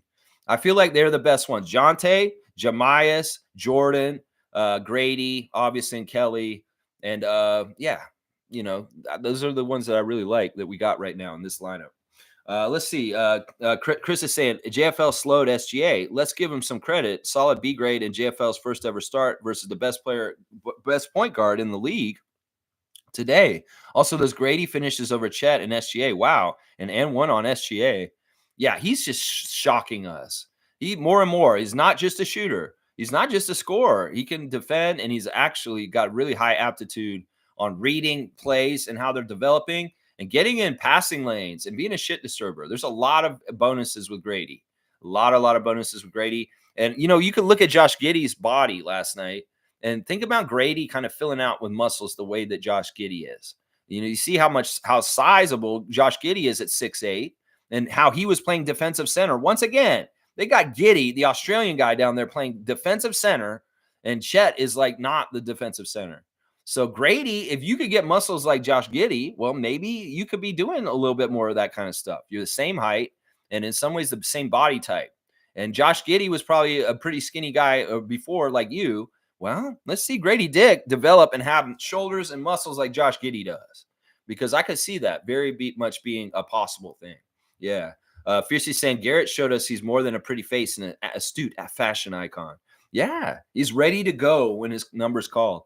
He's ready to get out there. He's ready, instant vet presence and instant steadying, calming influence on a young team that's out there.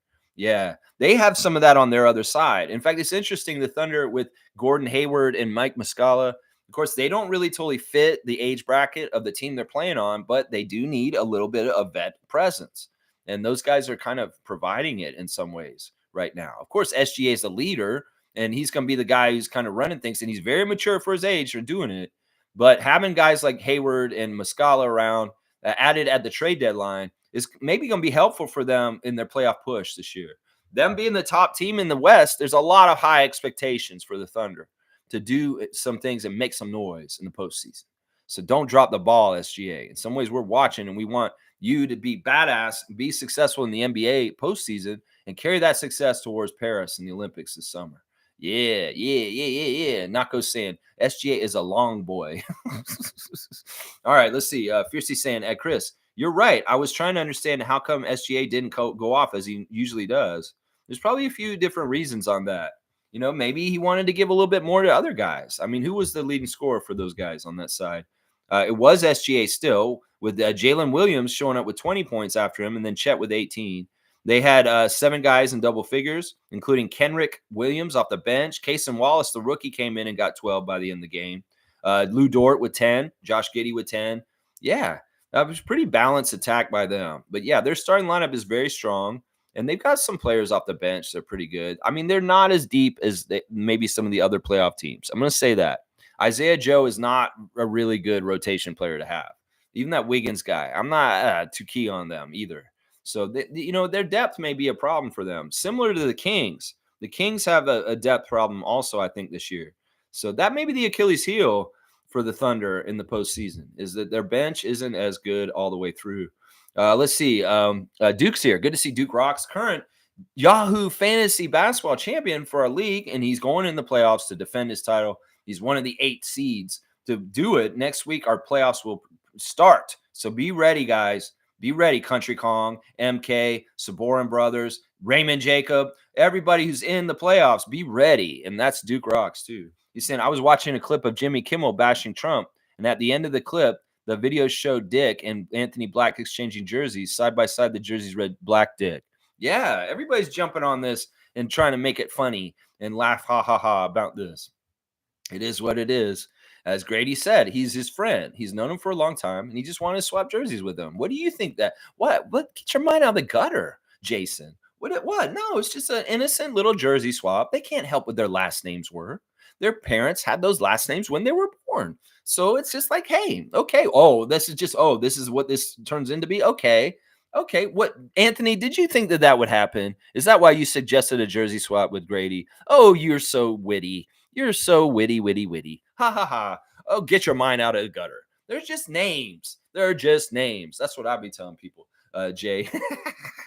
I love you, man. Country Con saying, Lex, I can't believe what I saw last night. Some of the things Gradey was doing to the OKC Thunder has me thinking his potential might be even higher than I thought. We have to take this kid seriously. Man, you have not. Listen, I'm going to say this right now. I can see JP's love for Gradey Dick just keeps growing. And there's a joke in there. Sure, there's a joke in there. But I won't do that. That's too easy. I'm just going to say this. I'm with you, JP. Everything you're feeling about him right now, I am too. Because my eyes are opening up wider and wider. And I'm just like, yeah, the potential is crazy. The potential is crazy. The aptitude is crazy. This is the ground floor. This is his first year. This is league ever. Like guys like Magic and Larry. Like seriously, we got Scotty, obviously, who's already that kind of special player. But if we have a shooter kind of guy like Gradey doing that kind of stuff, like processing at a higher level than the rest of the league and kind of a step ahead of everybody, that's the thing. Some of our youngsters, specifically Scotty and Gradey, see the game faster than other people, and they have the ability to time travel and be in spots and get balls when nobody else sees it. That's how they steal it. That's how they block it. That's how they get to spots to get open. That's how they see plays developing on the offensive end, and they hit the pass to the right person that nobody else sees. Like that butt pass the other day by Gradey, where he put the little spin on it and went around the King's butt when he passed it to Bruce Brown. That's what I'm saying. These are the kind of players that are special. The ones that can see the plays developing ahead of it and doing things to implicate and make it happen the way they want to, making winning plays. This is a big thing I've talked about with Scotty in his early career so far, is that Scotty's going to be better and better as he realizes how powerful he is by reading the floor and processing so quickly that he can go and be in the right place at the right time because he sees it happening and developing faster than anybody else on the court. Now, Gradey has that too. That's the crazy thing. I'm starting to see the aptitude and the perception of reading the game faster than anybody else and getting to the right spots ahead of people because they can see what's developing. And that's the thing that's amazingly cool about having two players like that. And if this is the rookie year of Gradey Dick, and this is where he's going to be in his first year, I'm here for seeing how he develops and what he comes more and more each year going forward. Because, yeah, I'm excited about it too, Country Kong, and you rightfully are. Sometimes I think the enthusiasm is a little too crazy and maybe a little out of pocket, a little bit too crazy. Not in this case, Country Kong. You're exactly right. And I may not have been a believer of Gradey Dick in the beginning of the season. I definitely am at this point. I damn for sure I am now at this point. Oh, yeah. Oh, yeah. Nako's saying 8 assists from Jonte is insane. Did he get 8 assists? I did say that earlier. Yeah, he did get 8 assists. That is insane, Nako. That's right. Yeah, that's why I'm saying he's like Tim Duncan. Even some of the ways he like passes the ball is very Duncan-esque. He reads the floor. He's so unselfish. It's like I think he studied Tim Duncan. I swear, Jonte Porter probably watched a whole bunch of film of Tim Duncan. He wanted to emulate him. I know he emulates Jokic too. So, and they're similar kind of passing bigs. Duncan and Jokic. There's a lot of Duncan's aspects of passing was a big part of his team, getting his team involved. Tim Duncan is a very good passing center. So there's something about Jonte that makes me think of 21 in the black and silver. There really is. There's something about Jonte that makes me think about 8 assists. Some of it right there. Let's see. MSJ saying at Fiercey, JFL and Dick played really good defense. SGA just didn't have an easy time, but also deferred to Chet early. And the Raptors had no answer. Nice defense, and SGA didn't get the line. Yeah, I mean, I don't think he was as aggressive as he normally is. In some ways, he maybe felt like he could have a night off. And, you know, in some ways, this is very like Mark Dagnall might be like in the beginning of the game or saying something, guys, you know, we don't need to lean on SGA so much tonight against his opponent. Let's try and get the ball spread around. And I want to see other guys take a bigger role tonight. And let's let SGA kind of have a back burner night where he's just kind of chilling. Coaches will kind of do that. They'll direct water and say, you know, this opponent is something where it's not as tough opponent. Let's see some of you other guys step up and be the man tonight. So that's part of it. I love hearing this story from the Raptors show with Garrett Temple yesterday about, and Blake Murphy asked Darko about this in the pregame interview also, about he actually tells everybody he's going to play that night, the morning. That in the morning, Darko has a list of his rotation for the game that night. So the guys go to the game knowing preparation-wise what they should expect if they're going to be able to play that night. Like Garrett knew he was going to play yesterday because he had been told that in the morning already. In fact, on the Raptors show in the afternoon, he said, yeah, they told me this morning I'm going to get a lot of minutes tonight. So this is an interesting aspect. And Garrett said that this isn't common in the NBA, that most coaches will not do this. In fact, Darko's the only one who's done this. I think that's smart. Because in some ways, it gives guys, if you're a guy at the end of the bench like Mohamed Ugi or JFL, if you are knowing that you're going to play that night, you may do a little bit extra mental preparation and physical preparation to be ready. And I like that. I like that in some ways. Now, he also tells the guys, and this is what Darko said, I tell all of them to be ready because the game can change throughout the game, and it could be a blowout, and all of a sudden the rest of them will get in too. So, but he does like let the 9 that's going to play that night know in the morning that they're going to play. That's something we found out yesterday. And I think that's a smart thing to do, seriously, because it helps them mentally prepare themselves and they kind of know what to expect. And in some ways, it's like the coach is so honest. He's like being upfront with you. Hey, listen, you're going to be one of the 9 tonight. You're going to be one of the 9. You're going to be one of the 9. These are my starting 5. And these are the 4 that are going to be in the rotation afterwards. I think it's smart. I think it's smart. And it's interesting that he's the only coach that Garrett's had in his whole career in the NBA that does this. That's very interesting. Let's see. All right. It looks like Fiercey's got the score for tonight, so I'm going to see what's up. Fiercey's saying, thanks, MSJ. Always good to see others' perspectives or how they view the game. Yeah, that's why we do this channel. I love this. Love going back and forth with you guys, talking about the game, talking about Raptors basketball and the world of basketball. There's all kinds of stuff to talk about this morning, for sure.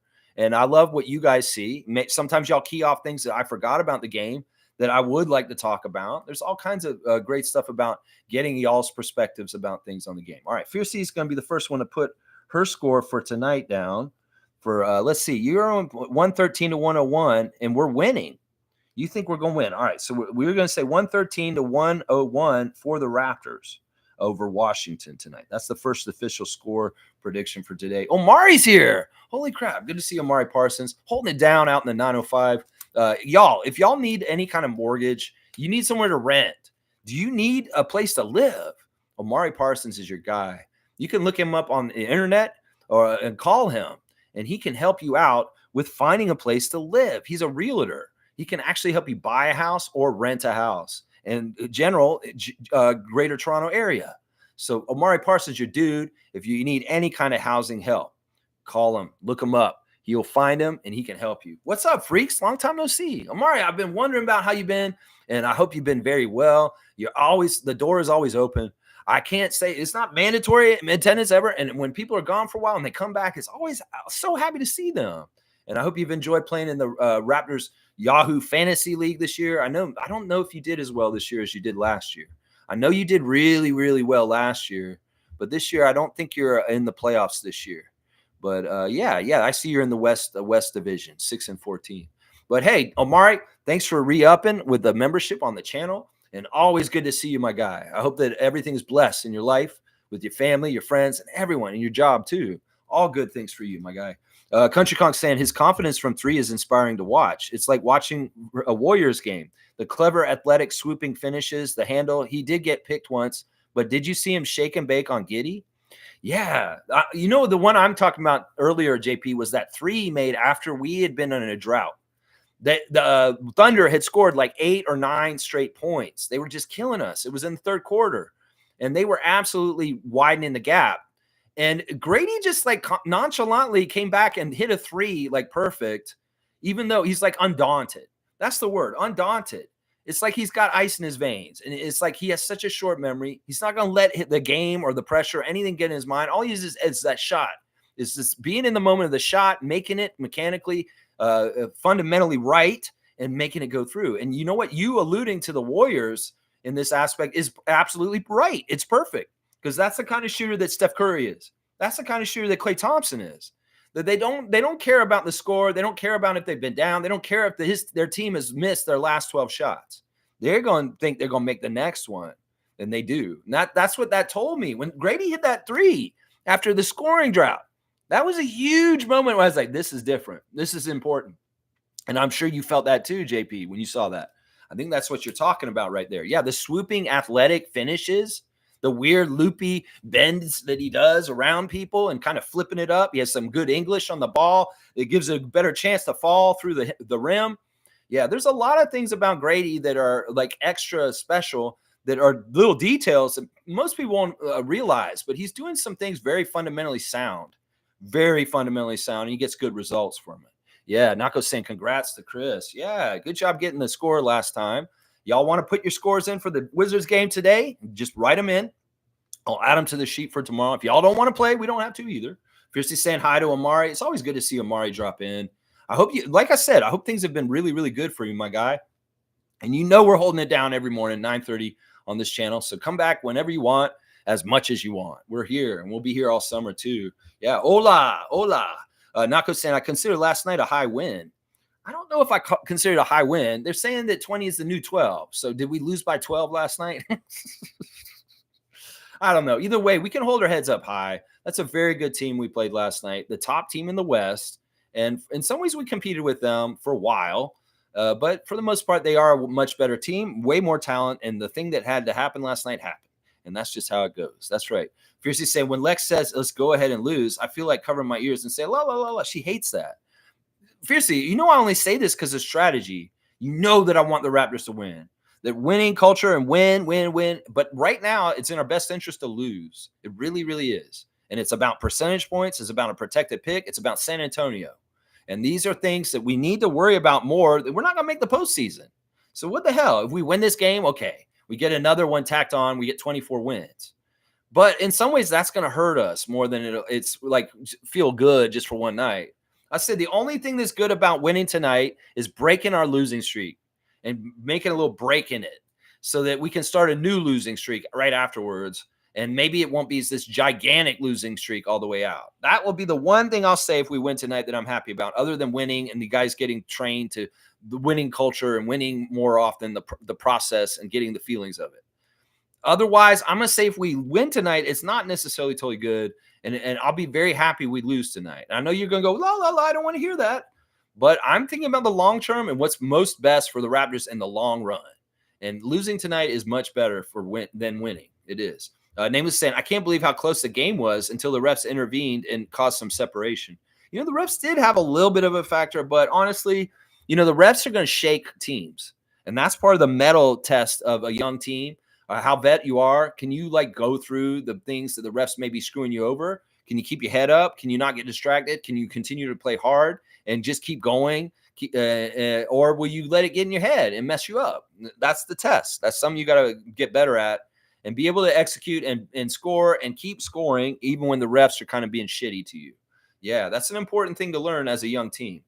Country Conk saying, if he puts it all together, it's scary. I'm hearing Tyler Hero. I'm hearing Clay. What I'm not hearing is a 6'8" Deadeye with a handle, finishing ability, and passing IQ. He absolutely posterized J-Dub. I don't even want to start comparing him to those guys. And before I was like, yeah, I don't want to compare him to Clay. In some ways, I didn't think it was realistic he could get to Clay's level. Tyler Hero, same thing. It's like, man, if he could be like Tyler Hero, I'll be very happy. That's what I said last summer when we were speculating what he could become before he'd even played or anything like that. Tyler Hero. You know what? I'm thinking even bigger at this point. I don't think Klay Thompson is the right person because he's better than Klay Thompson. I think that he's going to end up being better. He may not be a better shooter than Klay in the end. He may not be a better shooter than Klay in the end, but I think he's going to be a better all-around player than Klay by the end of his career. In some ways, as far as the way he plays at both ends, his aptitude, the way he's a passer, there's certain things that he's going to do that are better than Klay. And Tyler Hero, well, if I said last summer that I hope that he could be as good as Tyler Hero, well, I think I can raise that ceiling now. I think that he could be better than Tyler Hero just because of the stuff that's outside of the scoring. It's the aptitude of how he passes. It's the way that he reads defensive plays and makes steals. In some ways, there's some special stuff with that it may get him a higher level than those other guys. Seriously. And man, Masai and Bobby are geniuses to be able to see this possibility. Omari's saying that Gradey Dick is a future Hall of Famer. All right, Omari, you know what? You haven't been here a while. That's a very positive statement to make. I'm going to go ahead and give you a dunk for that one right now. Omari's getting his first dunk of 2024 because he just showed up. Number 1, Gradey Dick. That's the number. So you got a Gradey Dick dunk. You got one dunk. Number 1, Gradey Dick. That's right. I love it. Chris is saying, was it J-Dub he dunked on? But yes, I'm shocked by Grady's game now. And on defense, he hangs in there. Even tried to take a charge on Dort and was sent flying, laugh out loud. He just didn't have his feet set at the right time. And also, there's going to be a little bit of, once again, ref not respecting the rookie and that call. And Lou Dort's been in this league for a while, and he has more of a, respect. So that's going to be part of it. Grady would have to be absolutely set perfectly for him to draw that charge from Lou Dort. And Lou Dort's very fast. He's got a bulldozer to his body. And, well, it's a little scary to see him coming down on you real quick, all of a sudden at you. And Grady he'll get that. He'll get that. At some point, he'll get that. It's funny. They're talking about Lowry yesterday on the Raptors show, Garrett Temple. And Will Lou said this on the show. He said that Kyle Lowry has the most charges on the Sixers already. And how long has he been on that team? Just since the trade deadline. Kyle Lowry has more charges in this league than 4 whole entire NBA teams. Like, he has collected more charges than 4 teams in this league. Just him by himself. So Grady wants to be like Kyle. He's going to have to learn how to collect himself quicker and how to make it so that the refs will absolutely call it. He's got to talk to them. I understand what they look for and continue to try and do better each time he's trying to catch a charge. So he'll get them. He'll get them better. He just didn't have his feet exactly right. He was very close. He was a split second close to getting that charge on Lou Dort, but he'll get it. He'll get it in the future. Nameless saying the refs are blatantly dictating the results of these games. Let's not get this confused. No, I won't agree with that, Mike Paisano. No. I mean, the talent is dictating it. The talent is. The refs are subjective like people, and they will screw us over with bad calls. And there were bad calls last night. I'm not going to disagree with you, but that's just par for the course in the NBA. And in some ways, they're 50-50 calls, and they're going to give the benefit of the doubt to the other team because we're the team that has the less respect. I'm telling you, that's a big part of why we're getting bad calls right now. We got guys who just came from the G League. We got rookies. We got guys that are unknowns in this league, and the rest don't respect those guys. They will respect SGA, a possible MVP this year. They will. In fact, I saw Tyler Ford and Evan Scott joking around with SGA before the game on the feed, and they're very much in awe of him. In some ways, they're talking to him like he's like Kobe Bryant or LeBron James, and like joking. You could tell that Tyler Ford's kind of like, you're amazing. There's a reason why SGA leads the league in free throws attempted and steals. And that's something they were talking about in the broadcast. He is like, there's only a couple players that have done this. I know James Harden did it in recent years, and Michael Jordan did in way back. The player that leads the league in free throw attempts and steals, that's saying two things at both ends. They're getting to the line a lot. That means they're a good scorer, and they're stealing the ball, and they're good on defense too. So there's a lot of respect for SGA in this league. He's an MVP candidate. And a lot of people on the broadcast were saying last night they believe Gilgeous-Alexander is the MVP this year. Both our broadcast guys said it. Matt Devlin and Alvin Williams. JYD said it. There's a lot of different people coming to WorldWorks supporting Shai Gilgeous-Alexander as the MVP for the NBA this year. And I like to see that. Nako's saying, I really like Ramsey. Out of all our two ways in 10 days, Ramsey and Jonte is who I feel the best about. Me too. I really do too. I feel like both those guys are very professional. They're fundamentally very good, and they come with the right energy and attitude. In some ways, those 905 guys are not Mohamedou and Javon. Those two guys, in some ways, are showing the unprofessionalism of Eric Curry's 905 on the NBA level, and I hate it. In some ways, they should have been down on the G League all season, perfecting good play and sound play, but they don't play that way down there. There's too much carelessness. There's too much half-assedness. There's too much like not valuing the ball. There's too much like missing free throws. There's too much like just not getting after it correctly. And they brought it up there. Listen, it's like what Alvin said, or some people said in the broadcast. You're playing for your contract next year. So get your act together. Don't fuck around. Everything matters. You think playing at the end of the game, you can be casual about that, Moji? No, you can't. Everything fucking matters. They're watching every little thing that you do. And you are determining what your next contract or next offer will be by how you conduct yourself in these garbage times at the end of the season. Everything matters. It doesn't matter what the score is. It doesn't matter what it is. You play half-ass, you miss free throws, you don't get after it, well, you're not going to be on this team next year. That's just the way it is. You have all the ability, and you have the chance, Mohamedou. Don't fucking let it slip through your fingers because you are casual about it, or you use the bad habits you learned down on 905 on the NBA level. That will get you out of this league so quick, my guy. So quick out of there. So quick out of there. Yeah, Nameless is saying, I've watched every World and Euro Cup since 94. I know exactly what ref manipulation looks like. Yeah, I do too. You know I talk about it every day on this channel, Nameless. Come on now. You know I'm an expert in this. Now, I will say this. Once again, this game was not determined by the referees. This game was determined by the talent that was available to the two teams that showed up at Scotiabank Arena last night. They had no injuries whatsoever. They had their top-level team. They had all their starters. We didn't even have a single starter. Not even Gary Trent. No RJ, no Emmanuel, no Scotty, no Jakob, no Chris Boucher, no Gary Trent. What the hell, Nameless? What do you expect?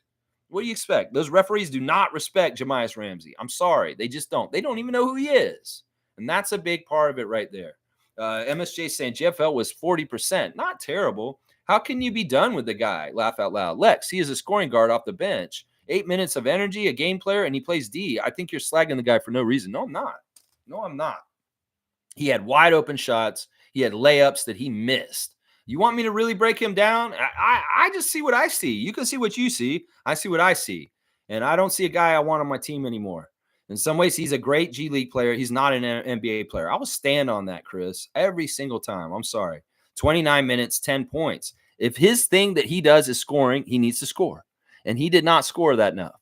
He needs to score. That last night was a perfect time for him. He's a starter. He's starting. In some ways, they want him to take shots like crazy. In some ways, he was shying away from it. He was giving the ball to other people. I get that. But in some ways, this was your opportunity, Javon. Go out there and be selfish. Make some shots. But this is the thing. If you're going to be selfish, if you're going to cross that line and go and take the shots, you need to make them. And that's the problem. He wasn't aggressive enough to take his shots and make them. I've seen that level of him on G League. I've seen him on 905 take over and just be that guy. He can't do it on the NBA level. He's not good enough. The players are too tall. He goes in the land of giants. In some ways, Von Freeman Liberty's offense is two things, Chris. He shoots threes and he goes to the basket. He attacks the basket. That's pretty much his whole offense. Well, the stuff that he does when he goes to the basket is negated. He can't do anything in the games in the NBA level to the basket like he can in G League. He can make circus shots over guys that are inches shorter. He can do that kind of stuff. But when Chet Holmgren's out there, he ain't going to be able to do that shit. That's the difference. That's what I'm trying to tell y'all. His game, I'm looking at how he plays offense. And so much of his points are scored right next to the basket by getting free and quick down there.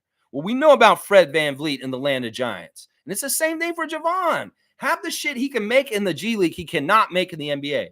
And that's the thing. I don't want a guy who's not efficient as a scorer in the G League because he takes a ton of shots. He's high volume, and he makes like less than half of them usually. I don't want that on the NBA, and that's the problem. Gradey can shoot higher than 50% and be volume, but I don't think JFL can. He could be high volume scorer and score, but if he's not making those layups near the basket, he's not making open threes, he's garbage. He's garbage. You're giving him way more credit for his defense than I will. No, I would say Ramsey's a really good guard and defender. And JFL, I don't give him that kind of credit on defense. You must see something more than I'm seeing as far as what he's doing on the defensive end to help us. I mean, he's scrappy. He's getting around. He's active, sure. But, I mean, I'm not going to give him too much credit on the defensive side. I'm just disappointed in him. He could have way more than 10 points last night. Seriously. He's a scorer. He's supposed to be scoring. And that's his one job. In some ways, I come down hard on these guys, their scores like Gary and Javon, because that's their best attribute is scoring. And if they're not scoring, well, there's a problem. There's a problem. They need to be scoring and scoring a lot and consistently a lot. In some ways, Javon Freeman Liberty gets graded by me on his points per minute. And he got 10 points in 30 minutes. That's only 1 point every 3 minutes. That's no good. That is no good. That's why. That's why right there. Yeah. Fiercely saying, I really liked the interview with Kelly's mom. She was so proud and it was heartwarming. Me too. That was a top moment of the season. Honestly, it was so pure and real. And like, honestly, I'm sure Fiercely as a mother who has a child that plays basketball, you can relate to that kind of pride that she took in him. And just think about it, the level of Kelly and his accomplishments and how she was so proud. I mean, she got so proud in that moment. She was like losing control of her emotions. That's how proud she is of her son. And honestly, the dream of playing for the Raptors is huge, huge to see it fulfilled at this point. That's why I love this all around. Olenek family, bless you. Bless you so much. Oh my gosh. I wish she had come to more games. This is the first one she came to. Oh my gosh. She needs to be coming to all the games now. That's right. Nameless saying Raptors should not have been leading at any point of the game based on talent. Before all the ref manipulation, the officials rescued OKC last night. That's not exactly how it happened. But we shouldn't have been leading at any point. You're right, Nameless. We shouldn't have been, but we were. So we'll take that small victory. Yeah. Rapunzel, let down her hair. Okay. Entirely 2 sets of rules for each team. I won't agree with that. You know, do you want me to really nitpick on the refs real quick? I can go look at the fouls and the differences in the foul calls, and let's see if it was egregiously bad. All right, they got 2 more free throw shots than we did. They got 19 and we got 17. They were called for 20 fouls and we were called for 18. So technically they got called for 2 more fouls than us. It's not adding up, Nameless. I'm sorry. There were key moments that, they were a little bit of weird. The problem that messed us up were turnovers. We had a lot of unforced, dumb turnovers that led to easy scores for the other team as the game went on. We kept it pretty good in the first quarter. That's why we had the lead. In the second quarter, it started to show turnovers, like 8 turnovers in the second quarter. And those turnovers were directly leading to OKC baskets. So don't blame the refs. Blame our turnovers. That's a big thing. In fact, the Raptors committed more turnovers in the game last night than they have committed in a game since 1997. 1997 is the third year of our team. It's like it's third expansion year in one of our worst years in our history. We've never, ever committed that many turnovers as a team in a long time, in almost 20 years. So, over 20 years. So come on now. You got to understand that. The turnovers by the Raptors were uncommonly high. 27 turnovers is the most since 1997. That's crazy. You hear that stat. MSJ saying Brown won't be back, and I really can see a trade involving Brown and a pick. And yes, Dick showed he is able to score in ways Gary can't. Yeah. That's what I'm saying. And in some ways, that's the difference. And the interesting thing about the whole situation with Gradey and Gary is in some ways, Gradey has more to offer. He really does have more to offer in some ways. And I think it's true. Brown could be in a draft day pick. He really could be. A draft day trade. He really could be. Kareem saying, when the fuck did Dennis Schroeder's wife become a referee? And what fast track school did she take? I'm asking for a friend. Me. What do you mean? Oh, Jenna Schroeder. Jenna Schroeder is just has the same last name. Jenna Schroeder is just a ref in the NBA. She's a mom. She got pregnant almost immediately when she got her NBA job. And there's some sort of story on NBA Ref Twitter account about her talking about juggling, just getting pregnant right when she got the call from the NBA to be a ref. It's like, how do I do this? But they made it work, and she's hung around and stayed around. No, it's not his wife, Ellen. That's Ellen Schroeder. It's Jenna Schroeder, who's the ref tonight, the third ref. Yeah. Asking for a friend, me. Kareem, you're funny, man. You're just silly. All right, you can get a dunk. That's just silliness. He's asking for a friend, me. That's always what it is. Whenever somebody asks, I'm asking for a friend, it's always them. 84, you're at 84. What a great year. 1984 is one of my favorite years of my life. I was 9. Not going to say it. Gary's scoring when it is at its absolute best is better than Grady's. I do not expect Gary's scoring to be better for much longer. Yeah, I can see what Gerald's saying here. Yeah, I think you're right. I think that Gary showed stuff last January. Absolutely fantastic. I just wish he could continue that level, or at least get close to it consistently. That's the thing. The winning of that kind of stuff, minutes and rotation battle, that is going to be won by consistency. Whoever can show the best consistency of giving the same kind of level of effort and output from night to night will get more minutes and become the starter for the Raptors.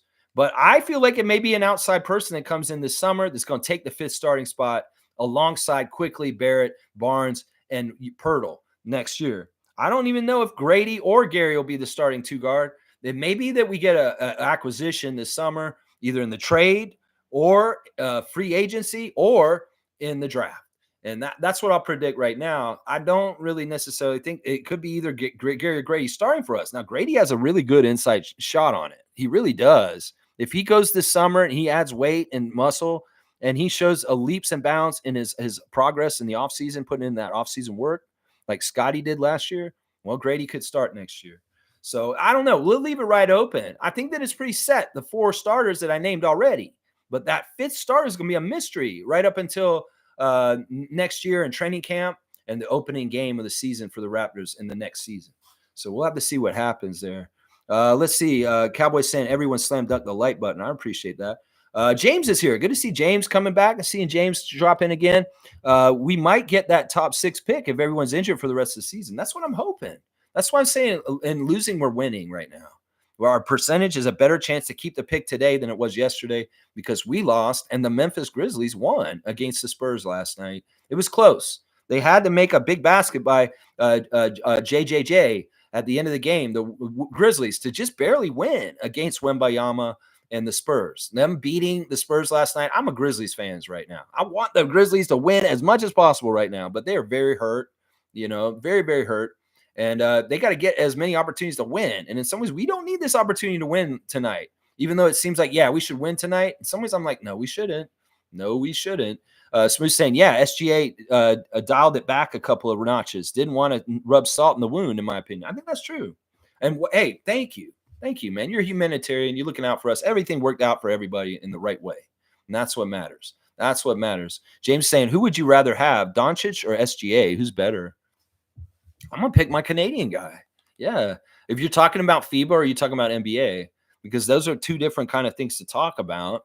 And they're both going to be involved in both in the postseason, I'm sure. And at the Olympics, I'm pretty sure that Slovenia and Luka Doncic will win one of these quarterfinals or these qualifiers. I should call them qualifiers. I was calling them quarterfinals the other day. They're actually qualifiers and actually end up in the Group A with Australia and Canada.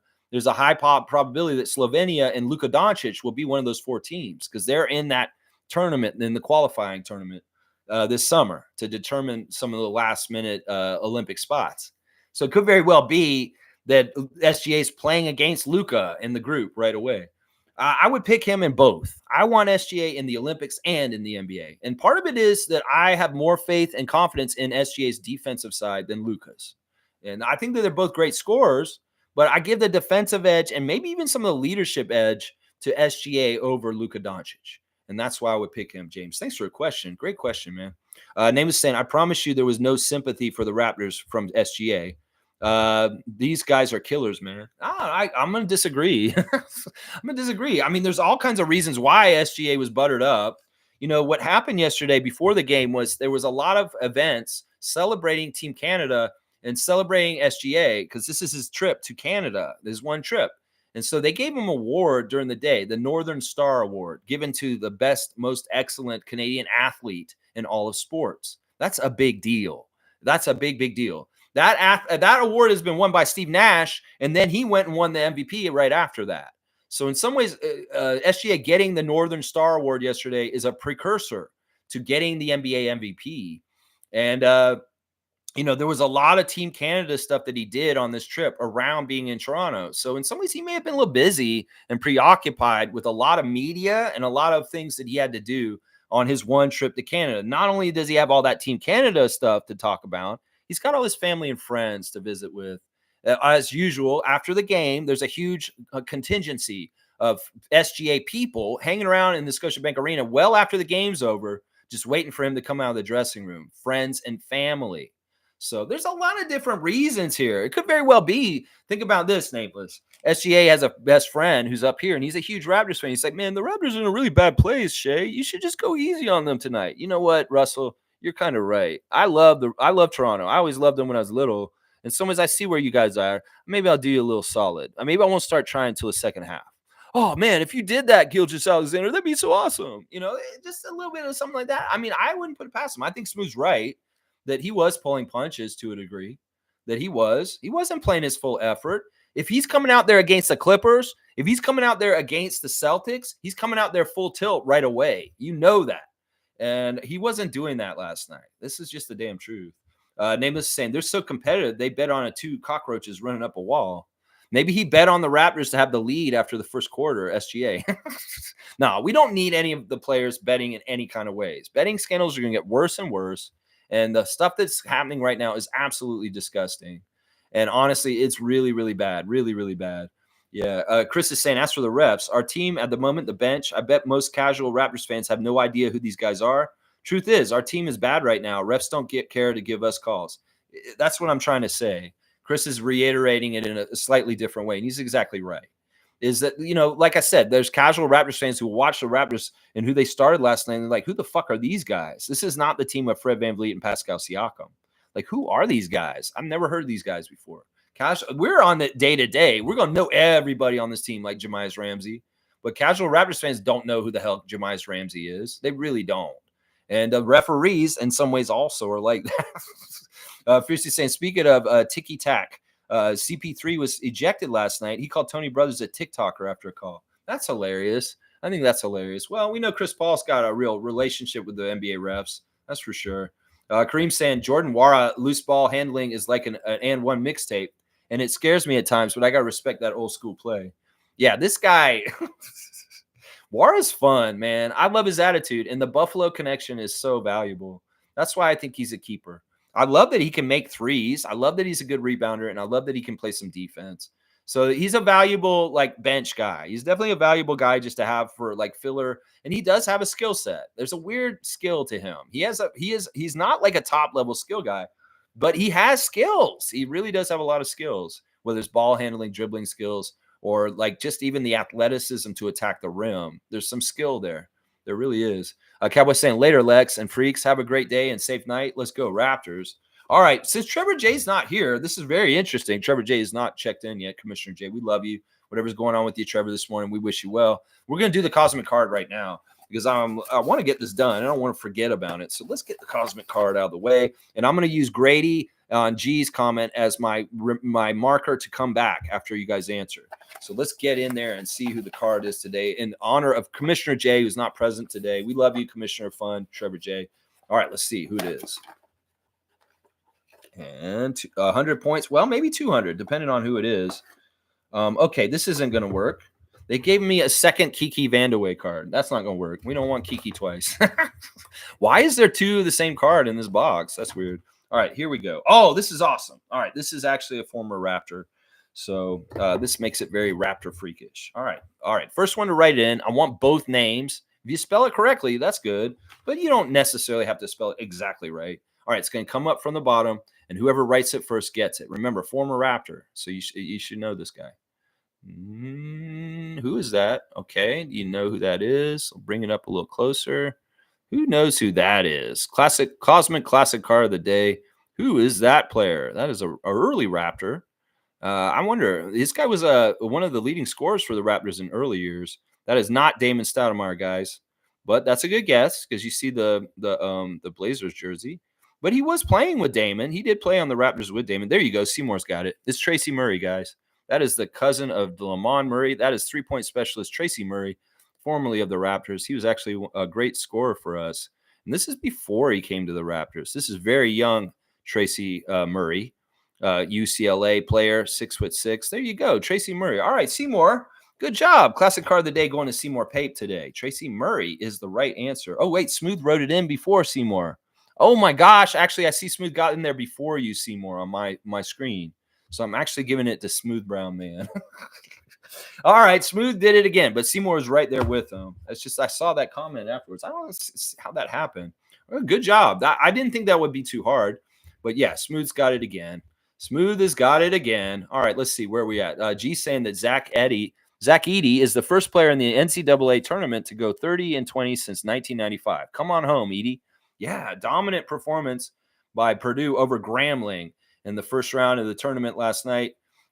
Zach himself with a huge game, 30 points, 20 rebounds. Wow. People that watched that game in our chat last night were saying, yeah, we want him on the Raptors. And that's what I'm saying. This kid is going to be good no matter what. Foot speed, schmut speed. Look at the dominance and the size and the height. That's what we want. And he's on Team Canada with Kelly and RJ already. Well, he's already been playing with our Raptors. So why don't you get him to come and play at his hometown team in Toronto? Do we worry about Delano Banton problems with being at hometown as a young player? I don't worry about it with Zach. I don't worry about it with Zach because in some ways, well, if his mom's living here in Toronto, this is good. In some ways, I don't think Zach is the kind of player that'll make his hometown mess him up. He's more like RJ. He's got a good head on his shoulders. Who knows? Maybe he'll keep away from those bad people that he shouldn't be around if he's back here in Toronto. I'm sure that Zach could do it the right way. In some ways, if he insulates himself from things like RJ Barrett did, that would be great. So we'll have to see. Zach Edey, we want you in a Raptors jersey. And Masai and Bobby, try and make it happen. Please, try and make it happen. MSJ saying Jonte is Duncan. Lex, where are Jonte's post moves? I'm not saying that he's got Duncan's post moves. I'm saying he's got Duncan's passing and he's got his team defense mindset. There's a certain kind of level of awareness and spacing that he's filling like Duncan would.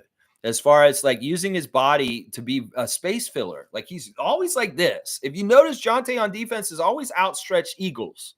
He's got his arms out. He even makes his base really wide with his legs. And in some ways, he's taking up a lot of space. And it's causing a lot of good things. Whether it's a finger on a ball that's going by him over his head and he's directing it and deflecting it. Whether it's him just like playing really good body defense. He's just aware. And he's doing a lot of good things on that. And in some ways, the stuff he's doing is reminiscent of Duncan. I won't say he's got the offensive game of Duncan. I'm saying he is the passing and the team defense of Duncan. Not exactly on that level, but he looks like him in some of the ways he's doing things, is what I'm saying. All right, MSJ's writing down his score for tonight. Chris is saying, and he got the score right, the most correct last night. Let's see what he's saying. He's saying 118 to 112 for the Raptors. All right, so he wants the Raptors to win. He's got them at 118. Smooth is saying 105 to 101 for the Wizards. 105 to 101 for the Wizards. That's Smooth's prediction. I like that. Cowboy, he has 118 to 113 for the Wizards. So 113 to 118. All right, that's Cowboy. All right, I guess I should do mine now. I should do mine real quick. All right, Lex is going to say, this game could be real ugly tonight. This could be a very low-scoring game in some ways. It could be like one of these really weird games where both teams just can't score. Or it could be this weird game where no defense is played at all, and they do score a lot.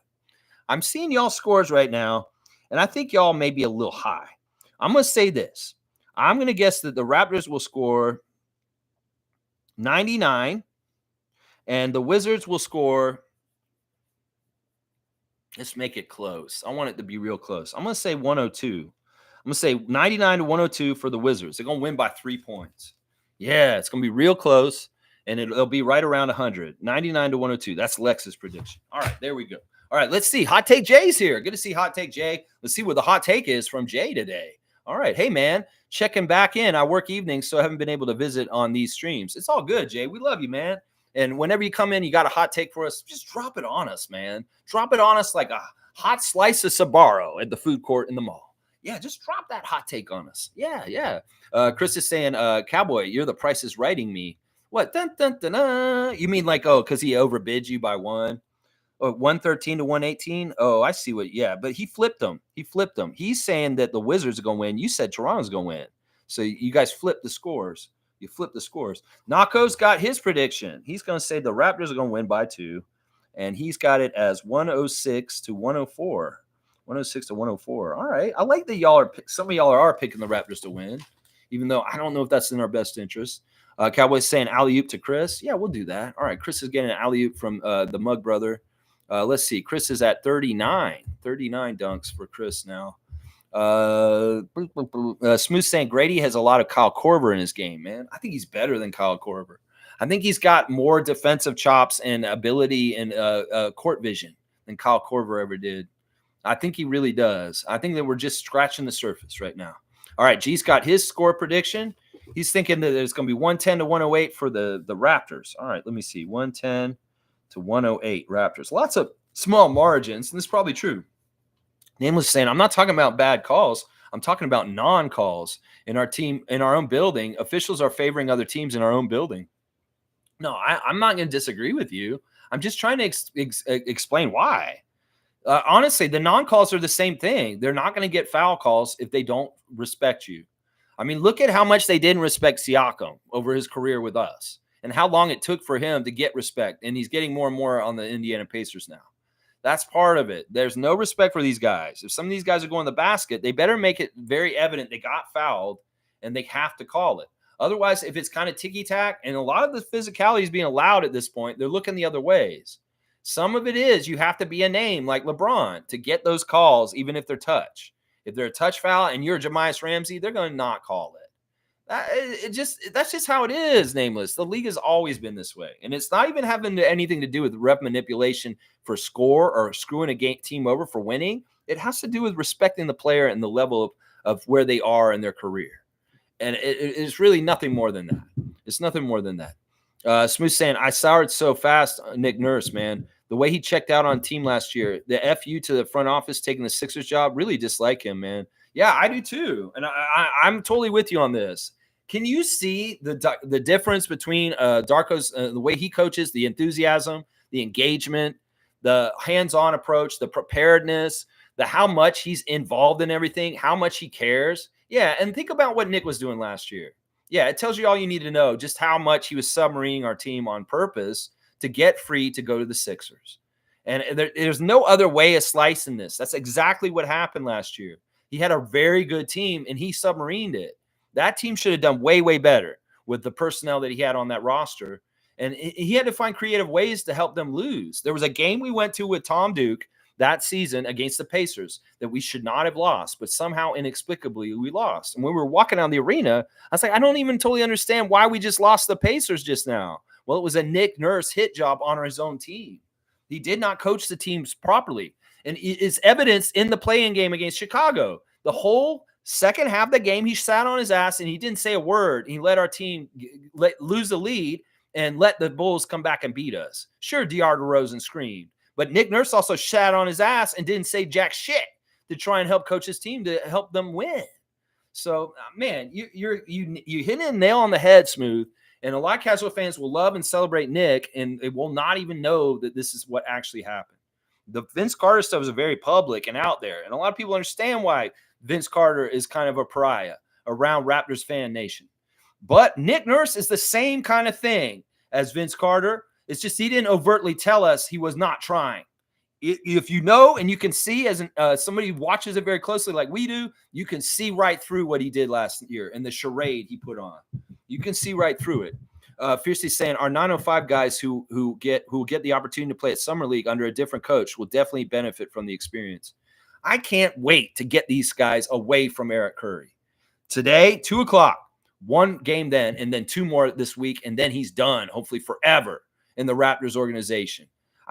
He can be an analyst for Darko if Darko wants him. That's the other thing.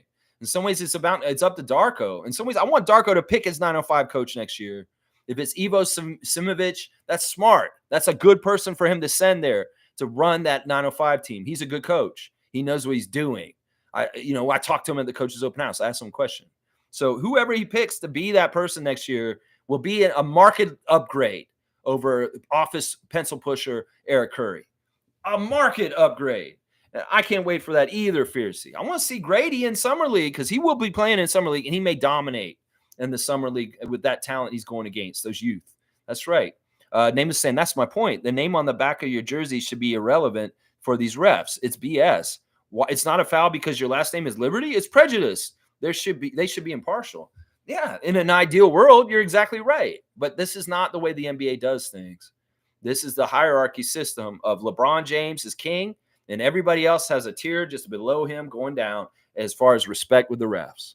It's just the way it is. That's why in some ways you don't want to totally rebuild your team over and over again because you won't build any respect with the referees and the infrastructure of the NBA over time if you keep bringing in young players over and over again. They build their respect on their careers as they go and they get accolades and they play well. If they work hard, they may get more shine. That's the thing. Scotty's got to make a name for himself to get the superstar calls, and he'll get them more and more as he goes in his career. So, yeah, I agree with you, Nameless. I'm saying in an ideal world, you're right, but that's not what the real world is, and we have to play within the real world. Smooth saying, I didn't even mind the Sixers before. Now that Nick Nurse is there, they're public enemy number one in my books. I don't care that Kyle's there. I hate them. Yeah, I'm with you. In fact, I'm happy for Kyle. I wanted Kyle to get his childhood dream to play for the Sixers. I'm glad he's there. I will always love Kyle. Kyle is immune from my feelings towards Nick, but the feelings towards Nick are very much one of the main reasons. I already didn't like the Sixers. And obviously, Nick had the opportunity to go coach the Suns and that team down there. He had the opportunity to take the job that Griff got, and he wanted that Sixers job very much for a grudge match with us, obviously. And it's a lot of it had to do with Daryl Morey talking to Nick while he was still a coach with us under contract and meddling and, what's it called? What they do? Yeah, he shouldn't have been able to do that. That is something they should have came at tampering. They should have charged Daryl Morey with tampering with our coach under contract and giving him this opportunity, this route. In some ways, maybe Rich Paul's a part of it too, as being Nick is clutch. And also, Daryl Morey basically told Nick, you should be coaching the Sixers, not the Raptors. And how do we change that? Well, let me submarine my team and I'll get fired. And then you can hire me in the summer. That's what they did. That's what they did right there. Chris is saying, I will cheer for JFL. I love scoring guards like him. I am totally biased. Go JFL. That's fine. Once again, Chris, we can have different flavors of ice cream we like. I don't really care for pistachio ice cream, but if you like pistachio ice cream, you go ahead and eat it. I like to eat some butter pecan. A lot of people don't like butter pecan ice cream. So, I'll eat my butter pecan. You eat your pistachio. There's nothing wrong with that. There's 31 flavors for everybody at Baskin-Robbins. That's right. Now, you can like JFL's flavor ice cream. I don't. And it's partly because I don't like that type of player. I've never liked that type of player in the history of the NBA. I'm not an Allen Iverson fan. Now, you may be a huge Allen Iverson fan, but he's not a winning player. He's a selfish player, a high-volume player that's inefficient. And those types of players, they're player type. And Javon falls into that player type, unfortunately. Undersized guard that has to score a lot and isn't necessarily the most efficient scorer. Stephon Marbury, Allen Iverson, yeah, Javon Freeman Liberty. I don't like that player type. I feel like you have to be the level of Allen Iverson to be absolutely successful in the NBA. And JFL is no Allen Iverson. And that's the thing. If he could score like Allen Iverson, I'd be more into him being on our team. But even then, that's not a building block for a team that wins. Having an undersized, high scoring, high usage guard is never a formula for winning the NBA. It never is. And that's what I'll say right there. Now you say, whoa, wait a second, Lex. What about Kyle Lowry and Fred VanVleet? They're not the same kind of guard. They're not the same kind of guard as those guys. In some ways, those guys can go more into the point guard world, and it makes sense. In some ways, what we did with Kyle and Fred is so uncommon and special that it should not try to be duplicated to have two small guards in your starting backcourt. That's a horrible idea. In fact, I was very anti it in some ways because I felt like it just was a bad look for us defensively to have such a short backcourt. It's a player type that I don't like. It's not necessarily Javon Freeman Liberty. It's just that I know his player type and it doesn't win the NBA. It's a waste of time. You could develop him and you could get the highest levels. He could be Allen Iverson. Did Allen Iverson ever win a championship? That's what I'll say to you right there. That's what I'll say to you right there. Name is saying once we started to turn over the ball, that's when the refs started to pile on the discrepancies. That's how they hide it. They slide the fake currency in with the legal tender. Name was, I would just say this. I will cry wolf on, well, not cry wolf. I will cry foul on the referees when it's necessary. And this is not necessary today.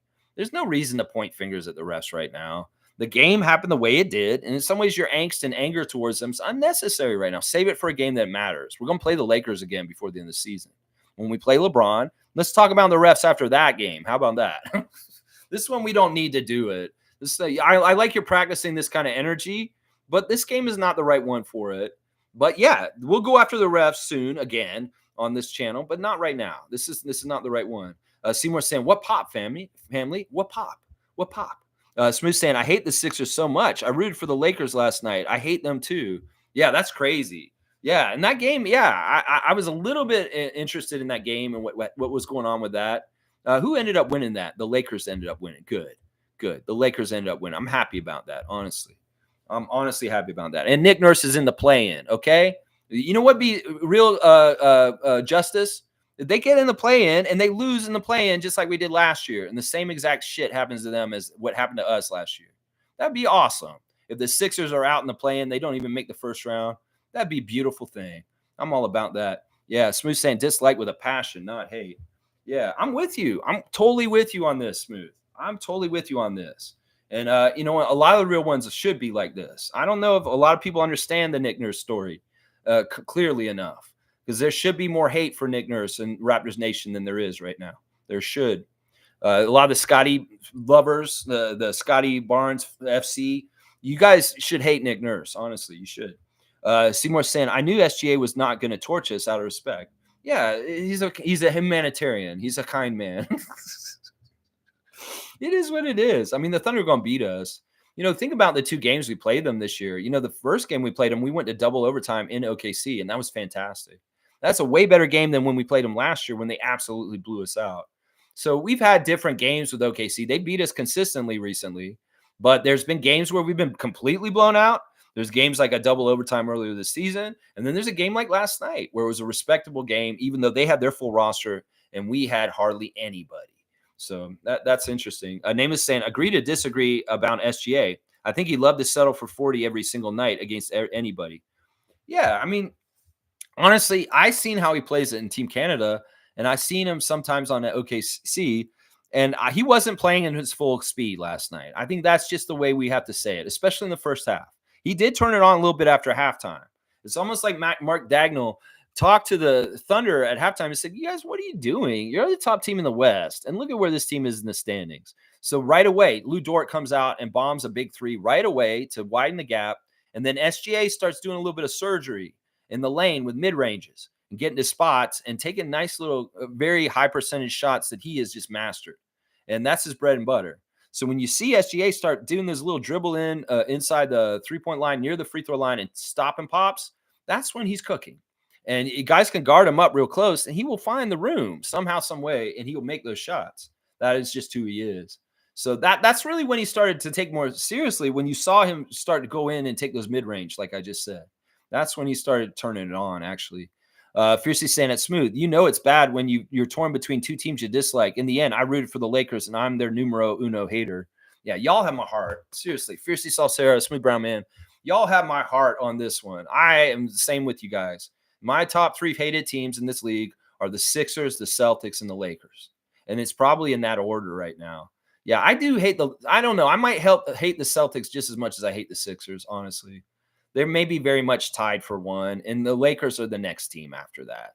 Yeah, I think that's the order of it at this point. Yeah, and Smooth's laughing about it. All right, yeah, it was Tracy Murray was the Klausman card of the day today. Good stuff. Good job.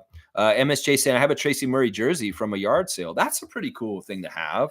Totally. He was a very valuable, important Raptor in his time. In some ways, we should celebrate Tracy Murray and put him more on blast. Maybe I'll need to do a trivia for him at some point this summer. So expect a Tracy Murray, a Raptor Free Classic Jurassic trivia at some point for sure. But yeah, Tracy Murray, thank you for being an early Raptor and being a very good early Raptor with your three-point shooting. In fact, he was a part of the stuff that happened with us beating the Bulls in the Sky Dome that one time. Jordan and his championship Bulls were partly beaten by Damon Stoudemire and Tracy Murray. He was involved in that. All right, Mari's got his score. He wants to be added to the contest for tomorrow. Amari's saying, how many turnovers did Tracy Murray have in the game in 1997? I don't know. Man, you're really trying my Raptors intelligence here. I have no idea. I don't know how to answer that. I don't know if I should go on Basketball Reference or I should just bullshit you. I'm not going to do that, Amari. I have no idea. I don't know exactly what you're talking about. There was a game where Tracy Murray had some incredible amount of turnovers. It was way too many. Let's see. Smooth saying, I remember Tracy from his Rocket days. He was part of the Clyde Drexler trade. Otis Thorpe went to Portland. Yeah. Yeah, Tracy Murray had a pretty good career. He was in a lot of different teams by the end of his career. But I think he looks very fondly on the Raptors part of his career. I think that in some ways he liked being a part of the early expansion years and being part of that history. I don't think he's ever been maligned us. I think he's always spoke glowingly about his time here. Of course, it was interesting that he was on the team and then his cousin came and was on the team afterwards. Lamond Murray was on the team also at a certain point. I'm pretty sure Tracy Murray's been in interviews recently talking about the Raptors experience, and he's been like a positive alumni. All right, I got some kid, 2-year-old upstairs jumping up and down above me. Oh, it's Saturday. The kid is like jumping up and down on the floor. All right, let me see. Dana has got her score prediction. It is 120 to 114 for the Raptors. Good stuff, Dana. Yeah, we're going to get as many in as we can. Seymour's got his. Seymour's been the best predictor so far. He's gotten 2 of them so far. All right, so he's saying 101 to 93 for the Raptors. 101 to 93. I'm glad y'all are all picking the Raptors, even though I'm not today. Name is saying, I think the Raptors should never use American coaches again. I can get behind that.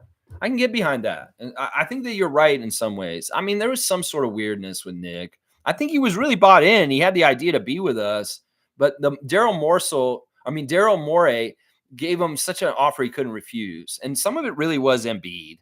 Like the opportunity for him to coach and have an easier time coaching a guy like Embiid just was too good to miss. But obviously we see Nick Nurse was the demise of Joel Embiid this season also, overplaying his ass and running him to the ground medically so he can't play right now. We knew this was going to happen. We said this last July after this all said, yeah, he's going to run Joel's knee into the ground and Joel will miss a part of the season. And that's exactly what happened. We really are good at predicting things here. We really, really are. And that was one right there. And Nameless, I think Messiah realizes that and agrees with me. This is the thing. I want to talk to y'all about the coaches of the Raptors and Rajakovic, Casey, and Nurse. Every single one of those 3 guys are top-level coaches. They're all very, very good coaches. And it is because Masai does his research. First of all, Masai inherited Dwayne Casey. Dwayne Casey was hired by Colangelo. And he was gave him a bunch of chances. It's just, in some ways, he's really, really happy that Dwayne continued to excel and do better because Dwayne was in trouble. He was not Masai's hire. And Masai gave him so much time to do what he was doing, and he wasn't a part of his picture of what it should be the team. Nick Nurse was his guy all along. Nick Nurse was hired as an assistant coach under Dwayne to learn from Dwayne and eventually take his spot on the down low. I know this for a fact that Masai Ujiri kind of has ideas in his head, and he has a second person kind of coming up underneath. So all along, Nick was the guy who was going to take the spot from Dwayne on the down low that we didn't even know, because he had brought him in when he came in. Nick Nurse was a hire on the coaching staff as an assistant with Masai coming in. And it's like, I'm grooming this guy because I believe in him. I've been around Nick Nurse internationally. I believe in him as a head coach. He saw the scout. And like, Masai's a scout of players, but he's a scout of coaches too. And he scouted Nick very well, if you think about it. You look at the rookie year of Nick Nurse as a coach, and he won a championship. And, that's the thing. He gave Casey all that time to try and work towards it, even though he wasn't his guy. He gave him so much time. In fact, it was amazing how long time he gave him. And then he put Nick in, but Nick was crafted to be that. Well, Darko's the same kind of thing. Now, he had to do a 180 because during the course of the season last year, I'm sure Masai started having to think, I might have to fire Nick this year. Seriously, because he's not doing things correctly. He said he had the George Karl 6 mistakes that a coach can make. He said he made way more than the 6 mistakes last season. And he knew he was going to have to fire him, especially by the end of the year when he gave up. And he said, I'll have to figure out what my future is. Nick did all that on purpose. And the reason why he did it at Philadelphia is obvious. He did that press conference where he said all that shit in Philadelphia. How convenient. That totally makes total sense. It could have been Daryl Morey who's in the other room. He said, you need to go out there and tell Keith Pompey that you're not sure about your future with the Raptors next year and that you're on vacation in your mind already. And then there'll be a bunch of dominoes that fall and you'll be loose and I'll get you. It's that kind of shit, predetermined shit. So Masai had to scramble. And in some ways, the taking so long to figure out to hire Darko last summer, it was a really important process. In fact, it couldn't be rushed. In some ways, sure, we could look at big names like Doc Rivers and other people that were available, Budenholzer. But he wanted to get somebody that really kind of has a vision and is going to be a passionate person. It's going to be somebody who's going to be like Casey, somebody who should have been like Nick, but Nick wasn't like that fuckface because he threw that away. Because the idea was Nick was supposed to be like our Popovich, but Morey fucking tampered. And so he wanted to get a guy who's going to be like that for us. So we should really be looking at Darko as being like our Popovich. Like he should be a long-term coach for us for like a decade. That's what should be ideal. And that's why a lot of these people that want to get rid of him already, you're stupid. And you're not going to get that because Bobby and Masai don't fuck around when they do the research and they hire this coach. They're not trying to make this a mistake, not trying to get this wrong. They really got the right person, the best possible person they could have hired. And that's Coach Darko Rajakovic. So be ready for this. Our top 3 greatest Raptors coaches of all time, Dwayne Casey, Nick Nurse, and Darko will be the third one. Watch. I'm telling you that right now. Right now, that's right. Seymour wants to bring back Jerry Stackhouse for the 905. Well, we went over this the other day. It's going back in his career. He can't do that. He has to go forward. And being a G League coach like he was already, that's something he's already done. And that's no good, especially where he's already been and done it. Like if he's going to be a G League coach for a different franchise, that would be different. But coming back and just doing what he did already, and in some ways he can't replicate the success that he had as the G League coach the first time he did it, because he was very successful as our 905 coach when he was here. And honestly, he's going to have a hard time doing as well as he did at that time next year. So I'll completely disagree with this. Jerry Stackhouse wants to move his career up and not backtrack and go a couple steps back to where he was. So it's not in the cards. Name is saying if the league is going to treat us like pariahs, then so be it. Embrace it. It's not just to us. What I'm trying to describe to you in this case is not a bias against Canada or the Raptors. It's a bias against no-name players. And Charlotte Hornets, the Washington Wizards, they get the same kind of treatment on most nights against better teams with better superstars. It really is. They'll respect your record. They'll respect how you play as a team. They'll respect whether your program is doing well. And if your team ain't doing as well, you may not get as many calls as the Celtics or the Thunder, being the top 2 teams in their conferences. So that's a lot of it right there. Fiercely saying, I also agree with Nameless. Choose people who want to embrace the Raptors culture and have the same vision, open-minded individuals. Yeah. I think that after what happened with Nick made me realize this. And in some ways, the Masai and Bobby probably realized this also. I mean, I think it's no coincidence that 3 of our latest acquisitions have very, very strong ties to the Toronto area. Kelly Olynyk, RJ Barrett, and Jordan Nwora. Yeah, all 3 of those guys were Raptor fans when they were kids, and now they play for the Raptors, and that means something.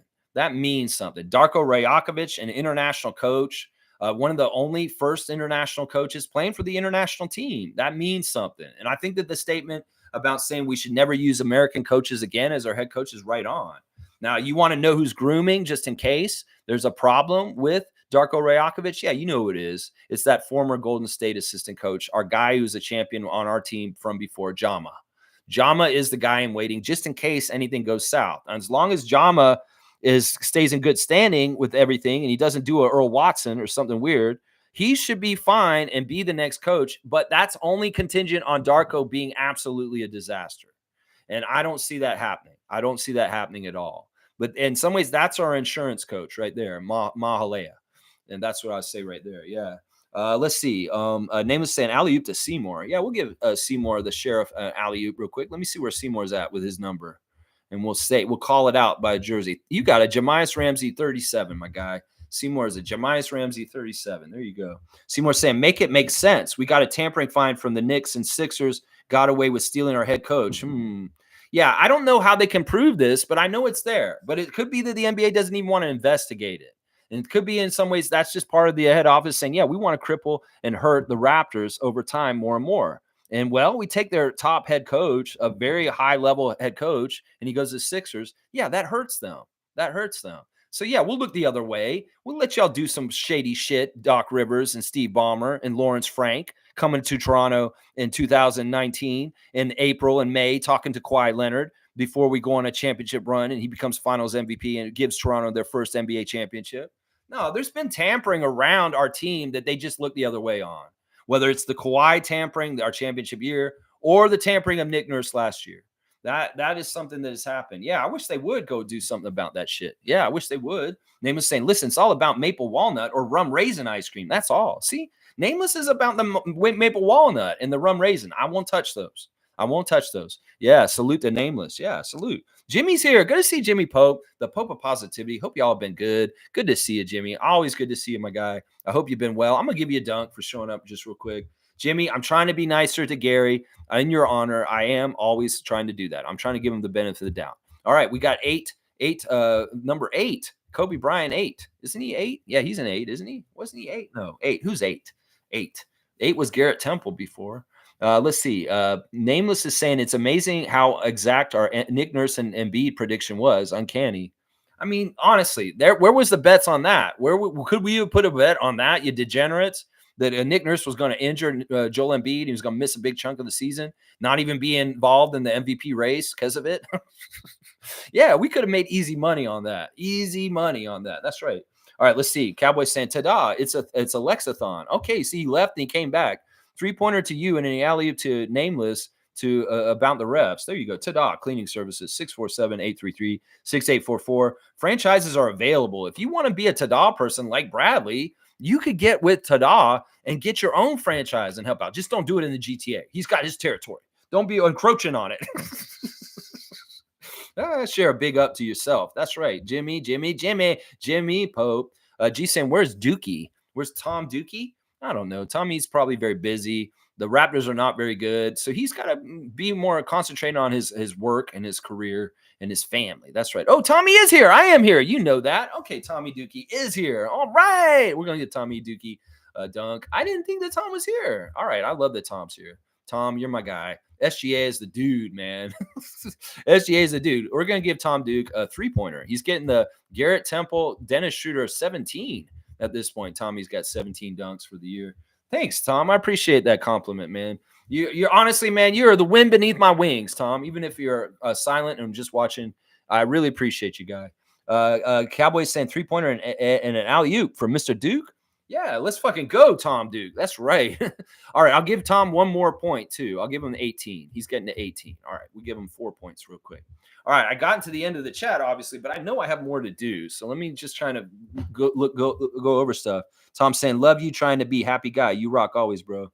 Man, Tom, you're awesome, man. I hope the weather's really good out in Victoria, BC right now from you.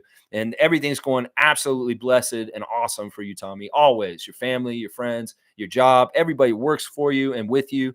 I want everybody to be smiling and happy in a good place in Tom Duke's world. That's right. That's what I wish for him all the time.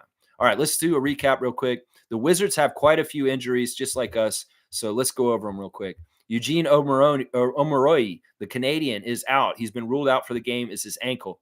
Jordan Poole is questionable tonight. It's his right hip. It's contused. So Jordan Poole may not be playing today. Tyus Jones has been ruled out for the game already. This may be the biggest blow for them in the injury list for the Wizards, because Tyus Jones has been that floor general who's actually been making them kind of sound and make sense, and they cause less turnovers when Tyus Jones is available. So this could be a big loss for their starting lineup, is their point guard, Tyus Jones. He could be the more key missing person. Landry Shamet is not playing today against the Raptors. That's fine. Isaiah Livers and Bilal Coulibaly have both been shut down for the season with their injuries right now. So they will not be showing up either. So the Wizards do have a less of a team tonight. They are going to be playing Denny Avaja, Kyle Kuzma, Marvin Bagley III, Jarrett Butler, Justin Champagnie will be playing for the Wizards tonight. So we'll see Champagnie playing against us. We'll see if he wants to be a Raptor killer. Go ahead and beat us, Justin. Work out some of that angst about getting cut by the Raptors and come back and beat us tonight. I'm rooting for you, Justin Champagnie. Corey Kispert, Rashawn Holmes, Johnny Davis, Patrick Baldwin Jr. Yeah, that's their lineup. It's not the greatest. And in some ways, this may be a really weird game where both teams are bad, and who the hell is going to win? It's up for grabs. The Raptors have tons of injuries. As we know, of course, Scotty and Jakob have broken hands. They are out. Chris Boucher is out with a partial MCL tear. He will not be at the game tonight. RJ Barrett and Emmanuel Quickly away with personal reasons. Emmanuel is day-to-day, though. So it's saying that he could maybe show up tonight. I don't think he will. Just don't show up tonight, Emmanuel, please. DJ Carton is out for sure. Gary Trent Jr. is also day-to-day with his back tightness. A really nice message from the Barrett family during the game last night, thanking everybody for the love and support during this horrible time of the passing of Nathan Barrett. The Barrett family really feels the vibes and the love and the support from the Raptors and the NBA community, Team Canada community, the New York Knicks community, everybody's community coming and showing the right kind of support and love towards the Barrett family in this time of trouble. So, yeah, awesome stuff. I'm glad to hear the message from them from that. The refs for the games today. There's a 2:00 game with the G League. Raptors 905 against the Wisconsin Herd. They only have 3 games left. So if you want to watch Eric Curry coach a team, you got to watch it now, because it may not be happening very soon after that. Klaja Mula is the crew chief, number 79. The referee is Bobby Besant III, number 58. And the umpire is Ben Sturt, number 83. Those are our refs. 2:00 jump for the game in Paramount Fine Food Center out of Mississauga. So be ready for that. Referees for the Raptors tonight in Washington. James Williams is the crew chief. He favors the Raptors. Ray Acosta is the referee. He favors the Raptors. And Jenna Schroeder is the umpire. She favors the Raptors. So all our referees favor us. But we've been losing a lot with all of them. Our collective record with all the refs this season, with the 3 refs refereeing tonight, is 1-7. We are 1-7 in games with the referees tonight, but that's really because of our general record this season. Yeah, tough game last night against the Thunder. It is what it is. We can't hang our heads. We did all right. 5 stars of the game in that game for me are Gradey Dick, Kelly Olynyk, Jordan Nwora, Garrett Temple, and Jonte Porter. Yeah. All right, let me see. Is there anything else I want to talk about, or we're going to be done? Yeah, we have a statistical percentage to keep our pick from San Antonio as of this morning, because we lost, and Memphis won. 54.5% chance of keeping our pick. So we have a higher percentage chance of keeping our pick than losing it as of last night. And that's why I'm saying we need to lose to the Wizards, guys. Just go ahead and just lose to them. I mean, you can have pride. You want to practice winning. I'm okay with whatever outcome. If you guys win, I won't be upset, obviously. But if you guys don't win, actually, I'll be very happy too. So let's see. Let's see what you guys are saying in the chat while I was talking just now. Jimmy saying, this team has a bright future no matter what people say. We got Scotty Barnes, RJ Barrett, Emmanuel Quickly, etc. The team is coming together. Mark my words. That's right. The barbecue is going to be good next year. We'll cook that barbecue on that court. And, ooh, it's going to taste so good, barbecue.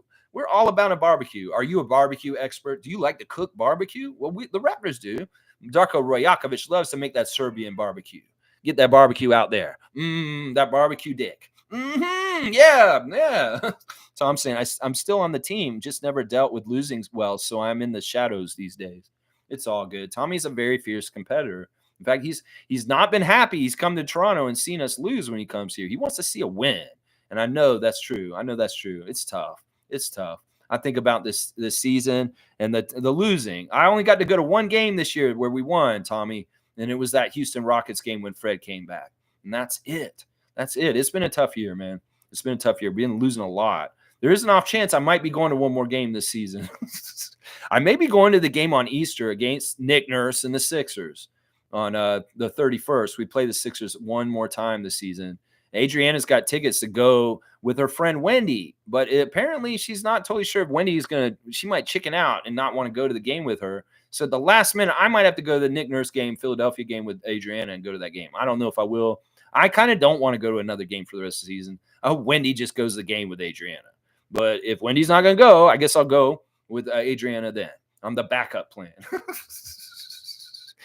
Tom Duke in the house, and he's Batman. Yeah, Tom's a little bit like Batman for sure.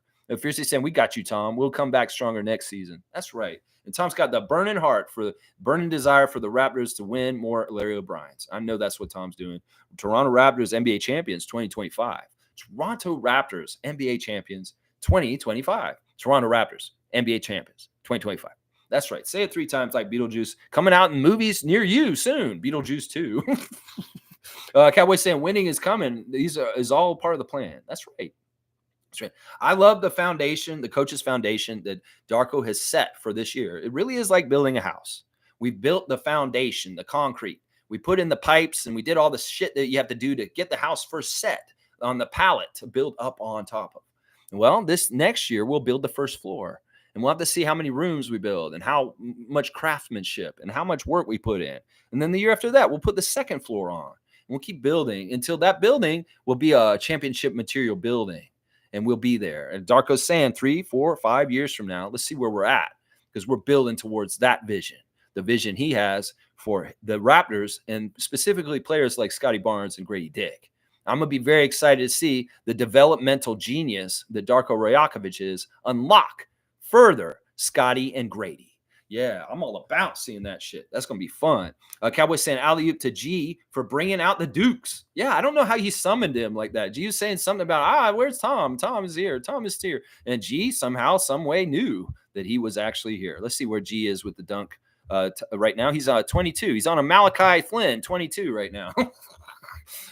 Maybe I should give him another one. We're going to give him a Michael Jordan 23. How about that? I don't want you to be too close to Malachi Flynn for too long, G. That's what it is. He's got Gradey Dick on blast. Fiercey getting love and peace. And later, freaks, dap to you, cowboy, always.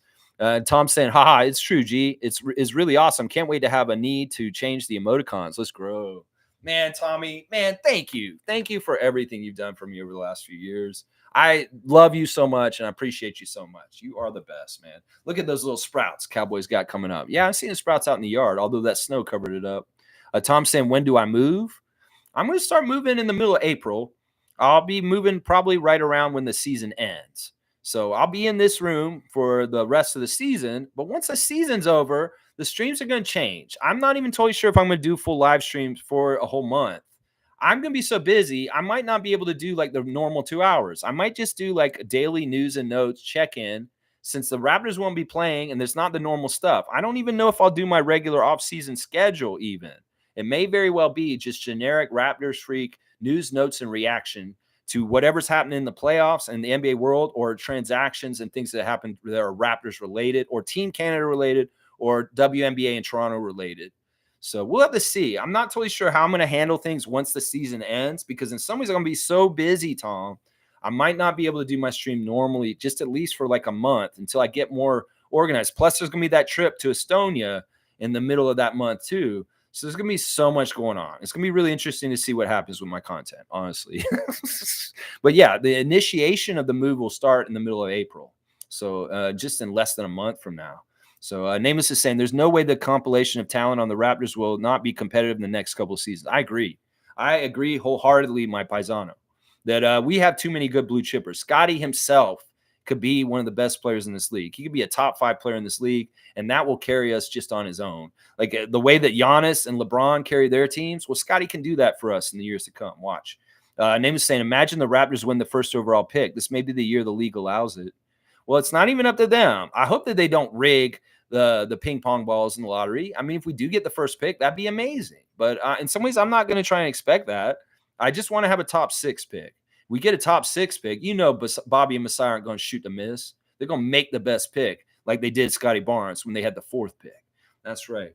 Fiercely saying goodbye to Cowboy and the fam, and yes to the upcoming emoticons, Duke. Let's go. Yeah, he's going to switch them over to the Team Canada ones at some point this summer. Who knows? Maybe even the offseason, he might be switching stuff around a little bit at certain times, depending on moves we make. We'll have to see. We get a new draft pick, and he wants to put their face in there all of a sudden. That may be. That's right. Cowboys got us on blast. There's Monique. I miss you, Mo. Just me. It's just Mo, myself, and Masai. That was the song. It's like just Mo, myself, and Masai. It's just Mo, myself, and Masai. Yeah. Talking about like the really diehard. It's going to be there no matter what. Fiercely saying, Lex, you were able to set a noon stop for the stream and 11 a.m. cutoff. If you reduce it, we'll comply and make it easy on you. We'll do whatever we can, Fiercey. In some ways, I don't want to run the stream out for no reason, especially if I'm busy and there's a lot going on. So we'll figure it out. I really appreciate y'all being in partnership with me to help me with that. That really is awesome. And I appreciate your suggestion. And I may exactly do what you just said. Yeah, Mischief saying, I saw that Memphis Grizzlies won. Let's go, Vancouver Grizzlies. Let's go, Raptors. That's right. We are respecting and loving the Memphis Grizzlies. Go Grizz! And win a lot of games going out. That's right. Let's go Estonia. That's right. I'll be in Estonia. You'll see me there. I'll be doing the streams at 4:30 p.m. their local time, 9:30 a.m. our time here. So it'll be the same time, even though I'll be in Europe, and it'll be in the sunshine in the afternoon. I'm not going to do live streams. I'm going to just do check-ins, and I'll just talk about the daily news for the Raptors, and I'll kind of show you where I am and what I'm doing in Estonia a little bit. So it'll be a little fun. It'll be very fun. Name is saying, I always like that name. Say it, Estonia. It was fun. Yeah, that's my family heritage. My father's side is Estonian, and we have land over there, and we got it back from the Soviets. The Soviets took it over. They came and squatted on it, and they had Russian farmers living on our land, and we kicked them out, and we got our land back. Yeah, so it's a big deal. It's a big deal. I'm going over there to see it for the first time. So I'm going to go over there and check out the land that my grandmother and my grandfather lived on before all that stupid war happened with the World War II with the Nazis and the stupid ass Soviets and USSR and all that bullshit. Yeah, so I'm going to go back there and see where my family's from. That's what's going on. Yeah. Let's see. Mischief saying, Lex, what's the percentage the Raptors have the 6th pick? Right now, to keep our pick, it's a 54% chance we're keeping our pick right now. That changed from yesterday from 40%, under 40%. It flipped a lot. It flipped like 15 percentage points because we have a worse record than Memphis. So 54% chance we're keeping our pick right now. So we have a better chance of keeping it than losing it at the current situation right now. Let's go Raptors. That's right. Alley-oop to Mischief. For sure. That guy is getting all the sunshine down in Key West right now. Lucky ducky. Hanging out in Florida for a while there. He's got a Precious Achua, number 5. Or I should say Emmanuel Quickly, number 5. That's right. All right, y'all, let's wrap it up. All right, today, first of all, ladies and gentlemen, welcome to Washington for today's main event marquee matchup. And this corner for the Toronto Raptors, we have from DePaul, Javon Freeman Liberty. In this corner for the Washington Wizards, we've got Kyle Kuzma. And today's competition will be tweet some crazy shit on Twitter competition. Who can make the craziest tweet? Kyle Kuzma or Javon Freeman Liberty? I don't know if Javon's going to be very good at this, but Kyle Kuzma will be. We'll have to find out. All right, y'all. Please like, comment, subscribe, and share. And appreciate y'all watching my crazy stream this morning. And we'll be done before noon. That's awesome. 46% chance we lose the pick and 54% chance we keep the pick. That's right. That's right. Big up yourself, Miss Moody. Jillian, wherever you are, we love you. All the best to you. All right, let's go, Raptors. I'm going to say this. I'm on the side. I don't want us to win tonight. Some of y'all want to root for them to win. We get a 24th win in the season tonight. I'm really okay with it. But in some ways, I do see that it's better in the long term if we lose to the Wizards tonight. And realize and tell casual Raptors fans who aren't up to speed on things, if we lose the Wizards tonight, it's actually a good thing for the Raptors. Okay? So let's get out there and educate Raptors freaks, and let's Raptorize our day. I got to continue workout and get ready for this game. 2:00 tip off for the 905. I'll be in the chat if you guys want to talk with me in the Raptors 905 chat on YouTube. I will be in there. Good game, y'all. Good stream, and I appreciate everybody for being here with me. Tommy, I love you, and good to see all these guys coming back. Jimmy Pope, Omari, Tom, all you guys. Always love seeing the old school Raptor freaks reappear on the channel. Hot Take Jay, all you guys. Always happy to see you, James. All right, let's go, Raptors. Let's go. Let's go, Raptors. Let's go. Let's go, Raptors. Let's go and keep our pick. That's what I want to see. I want to see us keep our pick.